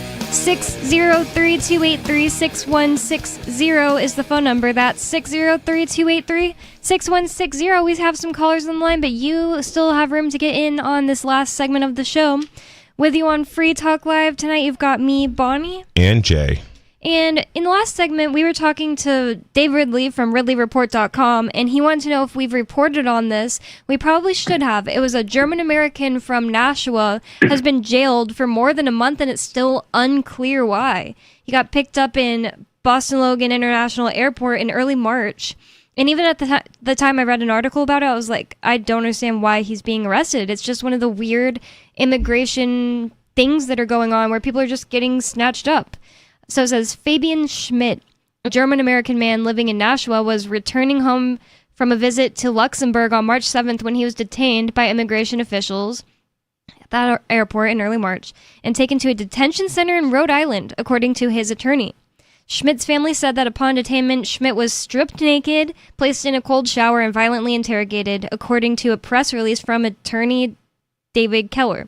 He was also reportedly being denied his medications for anxiety and depression, probably good for him, and being given little food, but being put in prison is not good for him, and being given little food and water as officials pressured him to relinquish his green card. His mother, Astrid Sr., told NBC News that she doesn't know why her son was being held. I feel helpless, absolutely helpless, she told the news broadcaster. So yeah, that's like all the information, basically. They're saying that when so he was is this guy on Medicare? I don't know. Why? Well, so he's on depression and anxiety medication, right? So could be on Medicare, could be disabled. Why do they want him to relinquish his green card? Probably because they can't make him relinquish his green card. And if he and they're trying to come up with numbers of people to I don't know, stop supporting maybe. I have no idea, but I'm just trying to think, what is the mechanism here they're going for? You think that Trump is trying to support fewer people? They want to get people, so there was a lot about getting people off of Medicare, Okay, I hadn't heard that really. Shouldn't even exist as far as I'm concerned, because it's the reason healthcare is so darn expensive, one of them. But no, I'm just trying to figure out if they, is this somebody they get off of government services if he relinquishes his green card, if he's on any government services? Yeah, I'd be curious, who's, because a lot of times when people are on like depression and head meds, they're on disability also. The one little thing. So, go ahead, Ridley. So also, you and I are reading the same article from New Hampshire Public Radio. That's April 15th, but I couldn't find anything more recent than that. Oh, that was April 15th. Yeah, the article goes on to say, quote, officials with the U.S. Department of Homeland Security have not provided a justification for Schmidt's detainment, unquote. And the other thing is that they gave him a hearing, or they gave him a hearing date, but it wasn't until June. He was arrested in March. Yeah, but June has passed, so I wonder what happened with that. So something must have happened with this, but I couldn't find any information about it. So I don't know if anybody's tried contacting his lawyer. I will be looking further, but yeah, just with an initial internet search, I couldn't find anything more recent. Okay, interesting. Yeah, we should look into it because this is a really crazy story, and if it's a New Hampshire person who is a citizen and they're being detained basically like indefinitely, that's really scary stuff. No, not a citizen, a lawful resident with a green card. Yeah. Okay. Oh, okay. That's according to NHPR. Yeah. Okay. Yeah, but not somebody who's here like illegally, not somebody who snuck in over the border and lives in New Hampshire. It's pretty crazy stuff. It feels like it could really happen to anyone. So I just wonder if there's like a list of people they want to encourage to give up these green cards, and if these people just happen to be on being subsidized or on disability or Medicare or something, We're hearing about this one mostly because like people shared it like, oh, a New Hampshire person. But I wonder if it's going on all over the country where people are being detained and being pressured to give up their green cards. It's a little weird. Well, anything else for us? I'm sure it is. Dave? But yeah, I mean, when these things happen in New Hampshire, right, those people are supposed to be to some limited extent under our umbrella, so they get priority in terms of publicizing our concerns, hopefully. Anything else on your mind, Ridley? Yeah, we hadn't talked about it yet, so thanks for bringing it up. That is all. Thanks for the call. You can get more Ridley at ridleyreport.com. And we also have Sarah from New Mexico on the line. Sarah, you're on Free Talk Live. You're a government parasite. What's on your mind? Well, I just want to say I finally took a trip to Santa Fe on the Rail Runner. So there already is one? To Santa Fe. They had it there for Not like to El Paso. almost over 20 years. Oh, okay. My bad. And it's an electric crane. It was really smooth, and it didn't bounce or shake or make any noise. And they even had that beep beep beep beep when they were about to depart. That little road runner sound. So fun for children. The rail runner. Yeah, I don't know, but I had a really great time. The seats were really in good condition. They had Wi-Fi, they had tables, and it cost me only $9 from Albuquerque to Santa Fe, and round trip is $1 more. And you talk about that money, how much money we spend, but 45% or 50% of our federal tax dollars is spent on war spending and making better bombs and drones and killing everybody everywhere. That's fact. And B-52 bombers. And isn't it well worth it to spend the money for something like the public could use? I've seen so many people that get on and get to work. They have park and ride. They park their car and catch the train. So let me interrupt you here for a second, Sarah. So you're partially correct. So 50% of the government budget is war. And right. So it's not all tax dollars. It's only partially tax dollars because the government spends way more money than it collects in taxes. And the money that it doesn't collect in taxes, it essentially engages in a conspiracy with a private operation called the Federal Reserve, and it prints money out of thin air, and the government creates what's called bonds, treasury bonds or whatever bonds. And they sell them to other nations and people and banks and whatever, and those banks, nations, and whoever buy these government bonds, get paid some kind of debt or get paid an interest on these bonds over years. So it's far worse than what you're saying about the war thing. It isn't half the tax dollars; it's half the tax dollars plus, pledging essentially our babies and grandbabies. Essentially to pay all of this debt because they just keep on kicking it down the road. But what actually really happens is we get inflation. So where, like, for example, tires are stupid expensive right now. I bought a tire for a trailer that I have, and I bought 4 brand new tires for this trailer a year ago. A year ago, the tires were $71. A week ago, they were $121. And this has to do with inflation because it takes real things and labor and input to make tires, for example. And so that's what they're doing is they're inflating this. And so if they stop taking half of the federal budget and stopped putting it towards war, and America stopped sending B-52 bombers to bomb other countries of the world, and I can tell you, I bet right now the reason that the U.S. just bombed the crap out of Iran in the past several weeks is because Iran doesn't want to participate in our dollar system. Iran doesn't want to participate in our fiat system. Aren't they the iron bricks? Yes. Oh, no, it's India, right? Well, India's the I don't know where Iran is. And Iran doesn't need to be part of anything. They produce so much oil, they can just be their own independent deal. And the U.S. does not want that. They want them don't like us. Trading oil in dollars. But anyways, this is what it all comes down to. The only purpose of war is to make sure the U.S. dollar has value. So when you become a nation that says, I don't want to trade in fiat currencies, I don't want to be part of the global, banking cartel, the world banking stuff, this IMF and whatnot. The book Ian talked about it. He did many segments on the book, Stories of an Economic Hitman. So what they do is they will destroy the economies, and what they've done in the past 20 and 30 years is they've just, you're a terrorist now, and we're going to put sanctions on you and this, that, and the other thing. But yeah, so if they stopped putting so much of the effort into war, the dollar would become worthless, And anybody who's asset backed in the dollar would be totally broken. Anybody who's on any form of welfare, disability, EBT cards, is collecting a pension, has all their money in a stock market or a bank account, would just totally be wiped out. Everything dollar-based would no longer exist.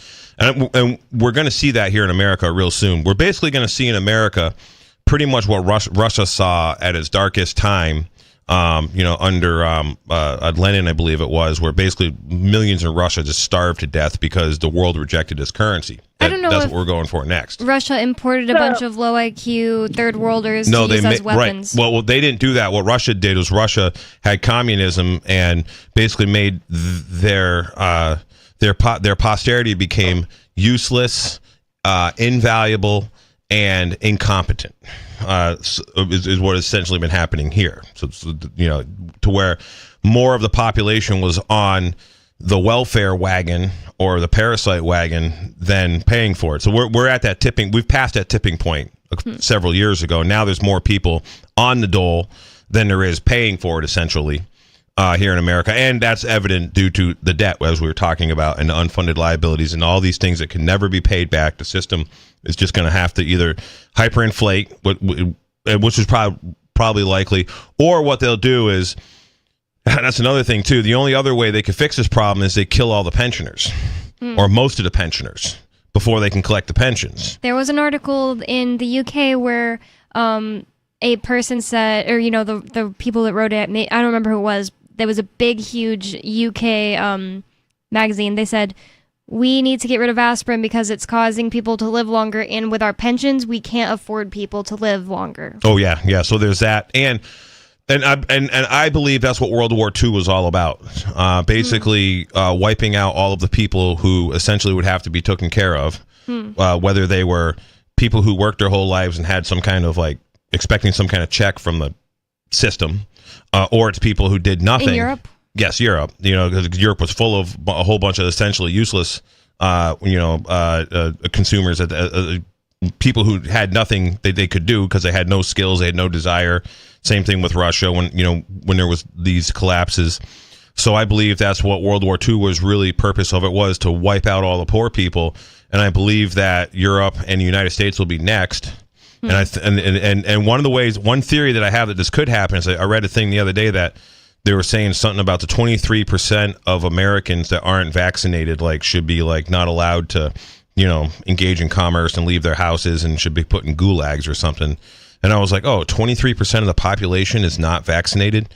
So I think it's called the Stiegel report or Deagle report. I forget. It's an arm of the military intelligence.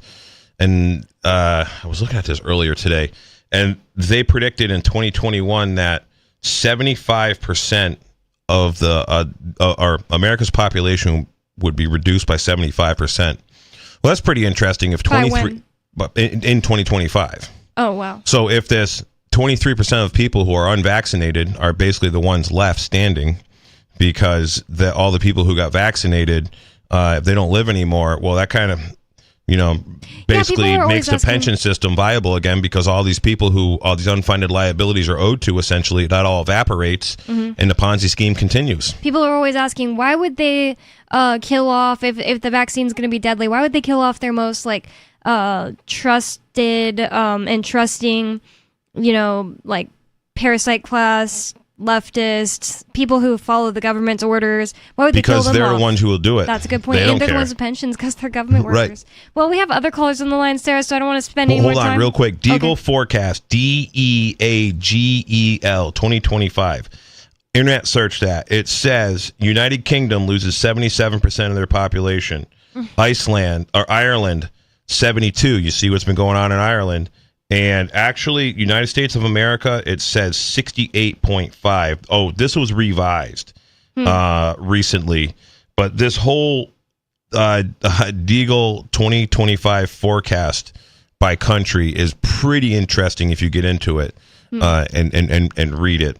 And it talks about a lot of the reasons why. But if this... But it sounds like they were wrong. You said it was supposed to be by 2025. in 2025 is when they say it's going to happen. We're 7 months into 2025. We got what the heck? more left. So, well, who knows if this is correct or not? I don't know. But this is, a military whatever, that think tank that came up with this. Why But I just think it's interesting that 68% of the population they predict is going to be gone because of a disease coming or something? Because of multiple things. And 23% of the population hasn't received the COVID-19 vaccine. And if this COVID-19 vaccine is full of, some kind of nanotech that they could turn on essentially the Wi-Fi to wake up this nanotech via, cell phone towers or whatever, or your internet devices in your house, I'm sure they could, control your router remotely and light up this and energize or excite this nanotech that's in the bodies. And from what I can tell, I'm not an expert, but there's a lot of evidence that this nanotech exists, and it's in people, and they're finding it in blood. In fact, Jeff Berwick had his blood tested, and he was a speaker at PorcFest, and he talks about how they found some nanotech in his blood, and he's doing things to eliminate the nanotech. But he's also traveling all over the world in a lot of airports. He's never took the vaccines. Oh, okay. I was like, he didn't take it. Right. So, and there's a lot of talk about this stuff shedding. It's, it's basically being, the bioweapon is basically being transmitted just like, AIDS, essentially. This is why, pretty much every guy I know would no way would date a girl who got vaccinated, who got the COVID-19 vaccine. No way. Yeah. Absolutely not interested. I think that it did affect me when my bosses both got vaccinated, and then, every time they got boosted, I had crazy, kind of TMI, but whatever. I had, crazy heavy periods and stuff, the week that happened. Heard that report from many women. And then, I would only probably even remember that. I only remember that probably because I heard so many other people say it in real life and also on the internet. Yeah. We have other callers online, so I want to give them a chance. Unscreened caller, you're on Free Talk Live. What's your name and topic? I forgot, Bunny. Forgot. Hey, who's your house guest? All right, if you just want to talk about, what's going on in the background of the house, I want to give this other person a chance. What's on your mind, caller? Is this me? Yes. What's on your mind? Okay, sorry. What's on my mind is what Jay's talking about right now on the IRS and also his nanobite things. IRS, if you look up, as Jay says, and this is a true thing, the U.S. is only at war with people that basically don't have the IRS. Talking about our money being, that's the only way it can work. Second of all, on the nanobites, he is totally correct on everything that the nanobite thing. It's crazy because they spray it, they're putting in the foods now and everything else. Yep. Yeah. I wouldn't be surprised if This is why I'm setting myself up. We literally don't eat any meat that we don't produce. Quite literally. And that's what. Okay. I called back a few months ago, I guess, whatever, when you were on talking about the F-250s where you don't have the computers and all that crap like me. Yep. In my trucks and vehicles. And I agree with all that, dude, because if it happens, you're screwed with the new vehicle. So I don't have one. Oh, yeah, they brick. 2000 F-250. I mean. Nice. I'm saying I agree with everything you're saying is what I'm saying. I'm just trying to tell people to wake up, do research, and learn. Had you heard of this Dagers report, or was it Deagle report, caller? I've heard about it. I have not totally researched into it, but yes, I do know what he's talking about on that. Yes. If it's true, I don't know. I'm like Jay. I don't. I'm not going to say it's 100% true because I don't know. Yeah. Yeah, it's just a prediction. Also, you have the 2030 is when everything's supposedly going to go boom, done. And is that true? I don't know. I'm just going by what I read too. Why do they say 2030?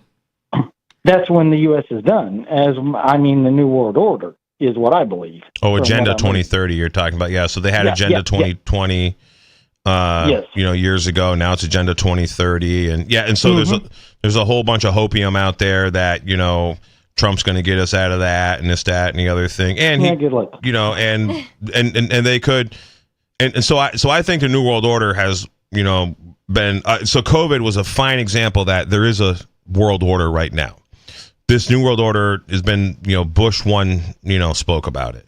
I believe Eisenhower even spoke about the New World Order, and actually it was spoke about for hundreds of years, probably, by politicians.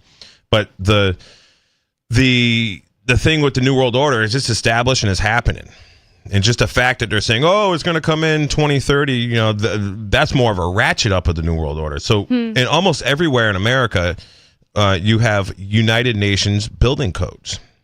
So like my mom lived in one of these, yuppie homeowner association communities in Colorado that was all built to these UN building codes. And the houses they're built like garbage. Whoa. And there's money from the United Nations giving directly to developers that develop these developments that are, got convents on them. They're homeowner association developments, and with all ticky-tacky houses, every fifth house is the same model of house. Yeah. And they're all built with the lowest common denominator, materials. They're really built like garbage. Like the community that my mom had that house in was built by Pulte Homes.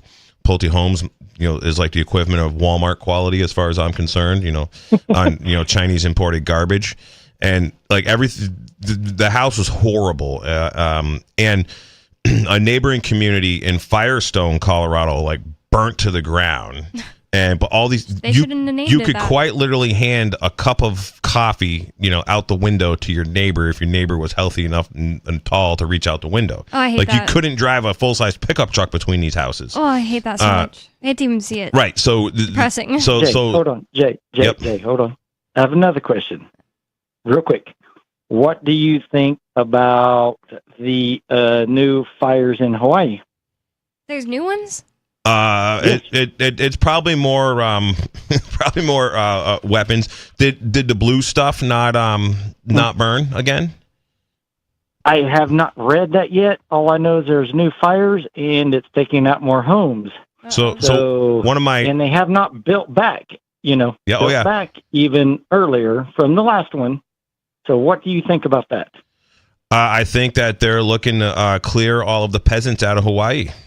Clear the indigenous out. That just like they what clear they consider peasants. Sure, the peasant class.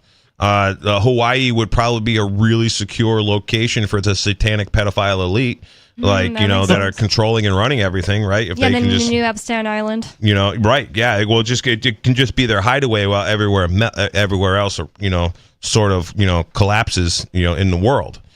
Well, Zuckerberg has a bunker there now. He started building, I think, last year. Wow, sounds like evidence. Yep, Whoopi Goldberg. She's got a big base there. A whole bunch of. Oh, really? I didn't know she. Yeah. Did. Oh, yeah, I heard about that. She has like a huge property there, and people are complaining. Everything burnt around her property, and with the Lahaina fires, except for her property. Wow. So I know a roofer from back home, where I grew up, and I know a local roofer. And the local roofer's got a big outfit. He's a pretty huge outfit. And I said, hey, what do you think about blue roofs? He goes, it's the most popular color for steel roofs. And he says, we're painting rubber, what do they call it? Rubber membrane, something, EPDM or something blue, he said. And he goes, yeah, it's a popular color. Did it become popular since the conspiracy? Absolutely. Whoa. Like people are like, I want this. I want blue. That's hilarious. Because it didn't burn. It didn't burn, I feel like it might have actually been like a signal to the people who were setting the fires, like that they were like they're purposely passing over blue roof houses. Oh, I think that technology, the blue repels. It's kind of like if you have a red light and you try to look at the map in your car at night, you can't see the red lighting. I mean, the red letters or the red lines on the map. Well, it's been Free Talk Live. For more Free Talk Live, go to freetalklive.com. You can visit jaynoon.com for more Jay. Thanks for listening. Peace. The ultimate bargain is free. I'm Holland Cook with Inflation Hacks. Before you can fully type the Buy Nothing Project, Google will finish it for you. It's that popular now. Their mission statement is buy less, share more. It makes us all richer and our planet cleaner. You can give away or ask for whatever you want free. Appliances, workout gear, concert and event and travel tickets, and intangibles. Offer the world your photo or poem or short story. offer people near you that stack of bricks or fish tank you want to get rid of. Check it out at buynothingproject.org and the Buy Nothing app for Apple and Android devices. And poke around Facebook Marketplace and Craigslist. How are you coping? Post your inflation hacks at andyoucanquoteme.com. How many lawyers does it take to change a light bulb? None. They'd rather keep their clients in the dark. There are too many lawyer jokes to count. However, there are some lawyers with more noble intentions. At the Institute for Justice, we bring the light to our clients. We are a non-profit public interest law firm with clear values and principles. At IJ, we fight for those whose most basic rights are denied by the government. Visit our website today at ij.org. What if you want to hear the latest episode of Free Talk Live, but all you have is your phone, you forgot to download our archive, and you have no data connection? You can call our Listen line at 641-793-0191. That's a long-distance number, so you may incur charges. If not, listen as long as you want. 641-793-0191. The Free Talk Live Listen line, 641-793-0191.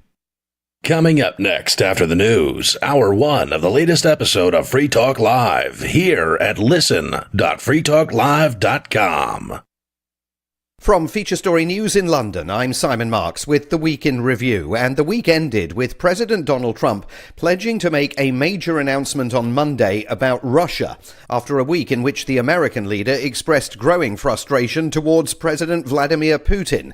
He also announced a resumption of weapons shipments to Ukraine after they were briefly suspended on the orders of Defense Secretary Pete Hegseth, who was apparently acting without President Trump's authorization.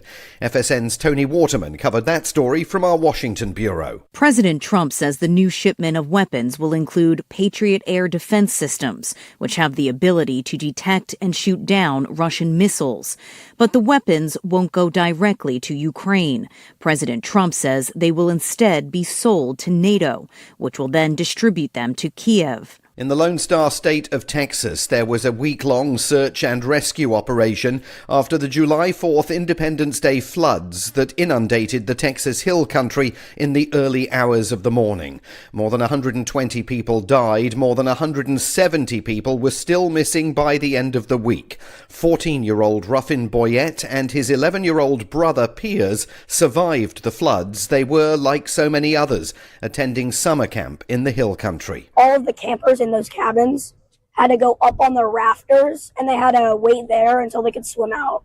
The flood started getting bigger, and it was going up to, we have bunk beds in our cabins, and it was going up to the top bunk, and we had one choice, and we had to swim out of our cabins. On Friday, President Trump described questions about whether his government's cuts to the National Weather Service had any impact on the size of the death toll as evil.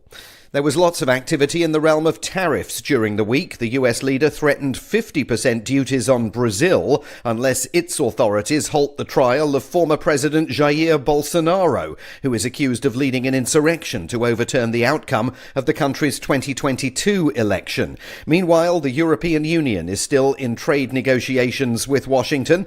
FSN's Will Denzelo covered that story from Brussels. The EU has until the end of the month to reach a deal, or risk duties on European goods rising from 10% to 50%. Countermeasures worth roughly $25 billion are set to come into effect Monday, but EU officials say they can be suspended if a political decision is reached. The UK economy shrank by 0.1%, contracting for a second consecutive month, a surprise after economists broadly predicted a rise in GDP. It came as a blow to the Labour government, which has made economic growth a key priority. The Chancellor of the Exchequer, Rachel Reeves, admitted the figure is disappointing, but said she is determined to kickstart growth. From bureaus worldwide, this is FSN. French President Emmanuel Macron made a state visit to Britain, where he was hosted by King Charles at Windsor Castle and then by Prime Minister Sir Keir Starmer at number 10 Downing Street. The UK says it will be returning migrants to France within weeks after agreeing a so-called one-in, one-out deal. Some migrants who make small boat crossings to England will be detained and returned to France, and in exchange, the UK will take in an equivalent number of asylum seekers with a family connection to Britain. Opposition parties described the plan as a gimmick, but Mike Tapp, lawmaker with the governing Labour Party from Dover, where many of those reaching the UK in small boats land, said that he welcomes the agreement. I'm enthused, I'm positive. So if you're sat in Calais, you're thinking £6,000, up to £6,000 to cross, which is expensive, particularly for these people. But hey, I might end up going back, then you might well think twice. And we don't really know the impact yet, but I think it's a positive move. Tesla plans to launch its first showroom in India next week. The US carmaker's CEO Elon Musk has long said that he wants to bring the brand to India, although he has complained about the country's high tariffs on imported vehicles. FSN's Rebecca Bundan has more from our bureau in Mumbai. In the first 6 months of this year, Tesla imported vehicles, chargers and accessories into India worth some $1 million. The company had been exploring the possibility of manufacturing in the country, but it is understood that for now it will be focusing on selling imported vehicles. President Donald Trump has said it would be unfair to the US for Tesla to build a factory in India to avoid India's tariffs. Also in the coming week, we'll see whether enough progress has been made to secure a 60-day ceasefire in Gaza, and new inflation data will be released on Tuesday. The markets will be keeping a keen eye on that. And that is the Week in Review from Feature Story News. Simon Marks reporting. Clark County paramedics responded to a frantic 911 call from a nearby motel this morning, where the Lord our God, divine creator and ruler of the universe, had been found nude and unconscious following his latest suicide attempt. God, who sources say had recently grown far more depressed and withdrawn from humanity than usual, reportedly attempted to hang himself from the base of his motel showerhead after ingesting an unknown quantity of Ambien. Motel sources claim that God's room had been left in a state of disarray, and revealed that they had found a brief note written by the omnipotent deity, saying that the suicide stems from long periods of unhappiness he had been suffering in recent millennia, including the death of his only child, thousands of years of war and genocide, chronic weight gain, and the aftermath of his messy 15,088 BC divorce. Paramedics say the Supreme Being had no pulse when they arrived. The Lord's overdose comes in the wake of several widely publicized previous suicide attempts, including a 1985 incident when the Lord leapt from the Grand Canyon but changed into a bird at the last second and flew to safety. This is the Onion News Network. We're still not sure why you'd want to watch, but our video feed is streaming nightly for free at cam.freetalklive.com.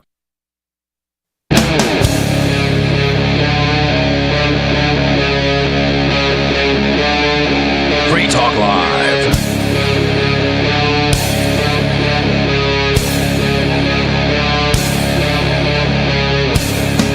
It's Free Talk Live, talk radio that you can control. That means that you can call 603-283-6160.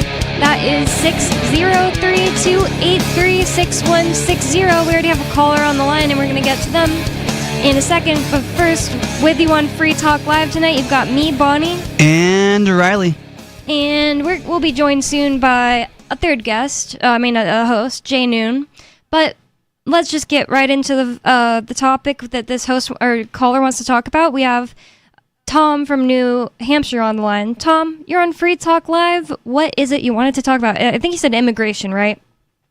Picture this, okay? A guy in Germany in the 1930s is pro-Hitler and pro-Gestapo and pro-Nazi. He's cheering on as the Gestapo is going rounding up innocent Jewish people. And then he gets word that, his grandmother was born Jewish, converted when she was 3 years old. Her family converted to Christianity. There hasn't been a Jew in his family in 100 years, but because he has one Jewish grandparent, it doesn't matter that she converted, he's considered a Jew. So now everything that he's been cheering on is going to happen to him. Oh, no. And it will pretty much serve him right. This happened to a guy who was living in Peterborough, New Hampshire until recently. He was pro-MAGA, cheering on Donald Trump and everything. And his family moved to the United States when he was 3 years old from Canada. And so here he is renewing his permanent residence. He got busted for marijuana once and got busted for driving under suspension once. Other than that, he has a clean record. But recently, he was taking the family on a trip to Grand Barachois, New Brunswick, Canada. Mm-hmm. And on the way back to the United States, going through the port of entry at Fulton, Maine, it comes up, he's got these charges in his past. And they said, oh, no, your permanent residence is revoked. And if you try to enter the United States, you'll go to jail. And so he was living on a permanent resident card. He was cheering on as Trump is rounding people up until it happens to him. That seems like a really dumb idea when you're here on a permanent residence. It seems like you kind of like everyone was on the chopping block for Trump, even if you were a Canadian who was here on just like you used all the paperwork, or you thought you did all the paperwork correctly. You're making a really good point here today, Tom. And it serves him right. Now he's staying with family. See, some people, they get deported to a place they have no clue where to go. Yep, and the Supreme Court said that's A-okay, which is crazy. Well, I mean, South Sudan, she doesn't speak the language. I mean, it's crazy. You have to stop and think in your mind, what would I do? Or what will I do if it happens to me? Just like that family in Oklahoma, the mother and the three daughters that got raided because they just moved into the house and the warrant was for that house. And they're just typical Americans. They weren't here on a permanent visa or anything. They're just regular citizens. They might have never left the United States in their lives. What's to stop the United States government from revoking the citizenship from anybody at any time? Not only, if I crazy to think of it, if it happened to me and I land in South Sudan, I still have my citizenship in the Dominican Republic, and if I got my handy dandy credit cards, but guess what? They cancel your Social Security number if you're in the United States and you're an illegal alien. You're a United States citizen until they revoke your citizenship, and then they can cancel your Social Security number, and then the bank cancels all your bank accounts. So how are you going to buy a plane ticket to get to the Dominican Republic? So like that family in Oklahoma I was just talking about, they were in their underwear being forced out into the dark, and it was raining out. And I don't know how many people read about that and say, oh, gee, I better wear a nightgown in case it happens to me tonight. Wow. It's crazy that people have to start planning on what to do if it happens. And because it could happen to anybody.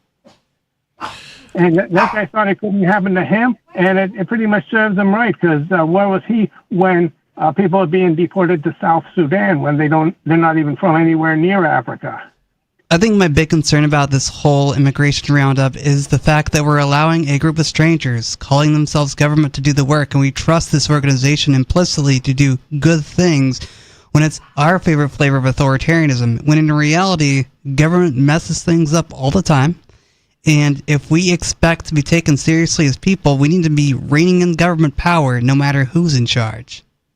Yeah. Well, like I say, your Class A fire extinguisher is designed to be recharged with water. A compressor is required, but even if you recharge it with water, never spray it at an electrical fire. That's is that that's good philosophy right there. You can simile or whatever metaphor for this. It's a metaphor. No, it's you're gonna get electrocuted. All right. Well, we have a funny story. I hate to say that it's funny. I just wanted to comment real quick, if I could. I came in here a couple minutes late. Jay Noon here, and anyways, I think this whole dealing with the immigrants thing is they're doing it the worst possible way, the least efficient way, with the most manpower. Is that because they're government? Well, I mean, because the correct way to deal with this is just stop the subsidies. Right, or like the welfare and everything. Everything. You end the welfare system, all the subsidies, No one's going to be sucking Anybody up the who's teeth of the dead weight government. leaves, yeah. Just stop all the subsidies, stop with the welfare. So, like, one of my big problems is, that, as I've been saying for years, is we're going to see this extreme pendulum swing to the right. So, I think once the Democrat Party becomes just so, like, totally, and they've been there for a few years now, but they're just so unhinged, radical left, so extremist, and are literally just infiltrated with a bunch of, like, retards, libtards, as I like to refer to them.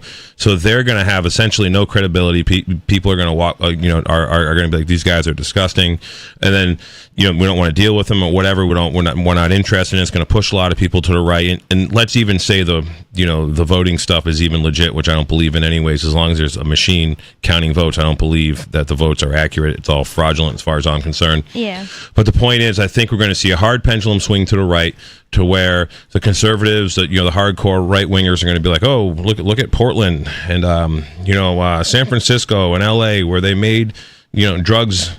They decriminalized them, or they made them legal. Look at Kensington Street, Philadelphia, where you got all these people like all whacked out on fentanyl. And the thing is they're going to use that as an opportunity to say, this is why we got to make it a death penalty. For example, if you're going to possess certain species of salads or plants or chemicals that are regulated, and they're going to use these examples where the real issue is the fact that they created a dependency system.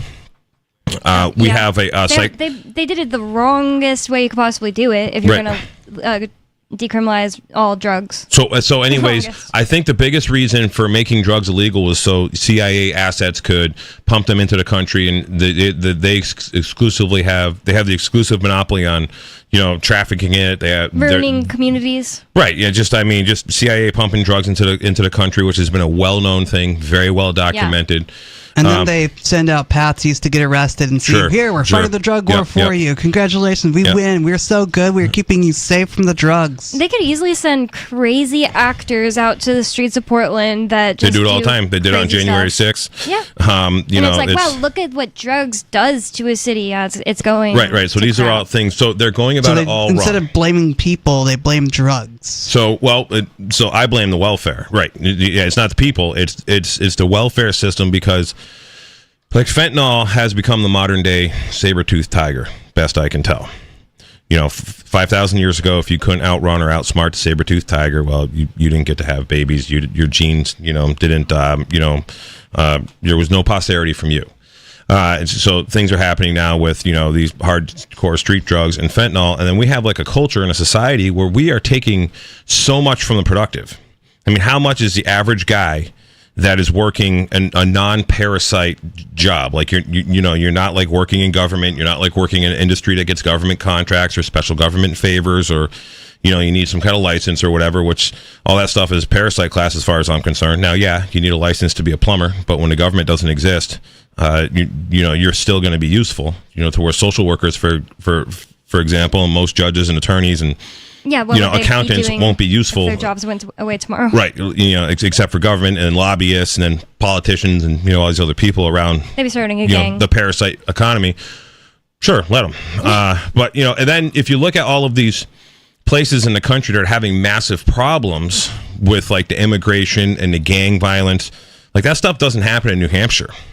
Why doesn't it happen in New Hampshire? Well, I believe two reasons: guns and culture. And so New Hampshire, we have lots of guns. Well, they got lots of guns in other places too, but per capita, we have lots of guns in New Hampshire. And we have a pretty homogeneous, I'm not sure if I'm saying it right, homogeneous culture here, which is basically we have a bunch of, Northern European descent people primarily living in New Hampshire, which is a very similar culture. People are getting along, and there's a whole. And thanks to the Free State Project, we got people of all different tastes and flavors and colors and creeds here for this, libertarian. With a similar viewpoint already. Yeah, similar, they're different looking or whatever. Right. So, for example, there is black people, there is Asian people, there is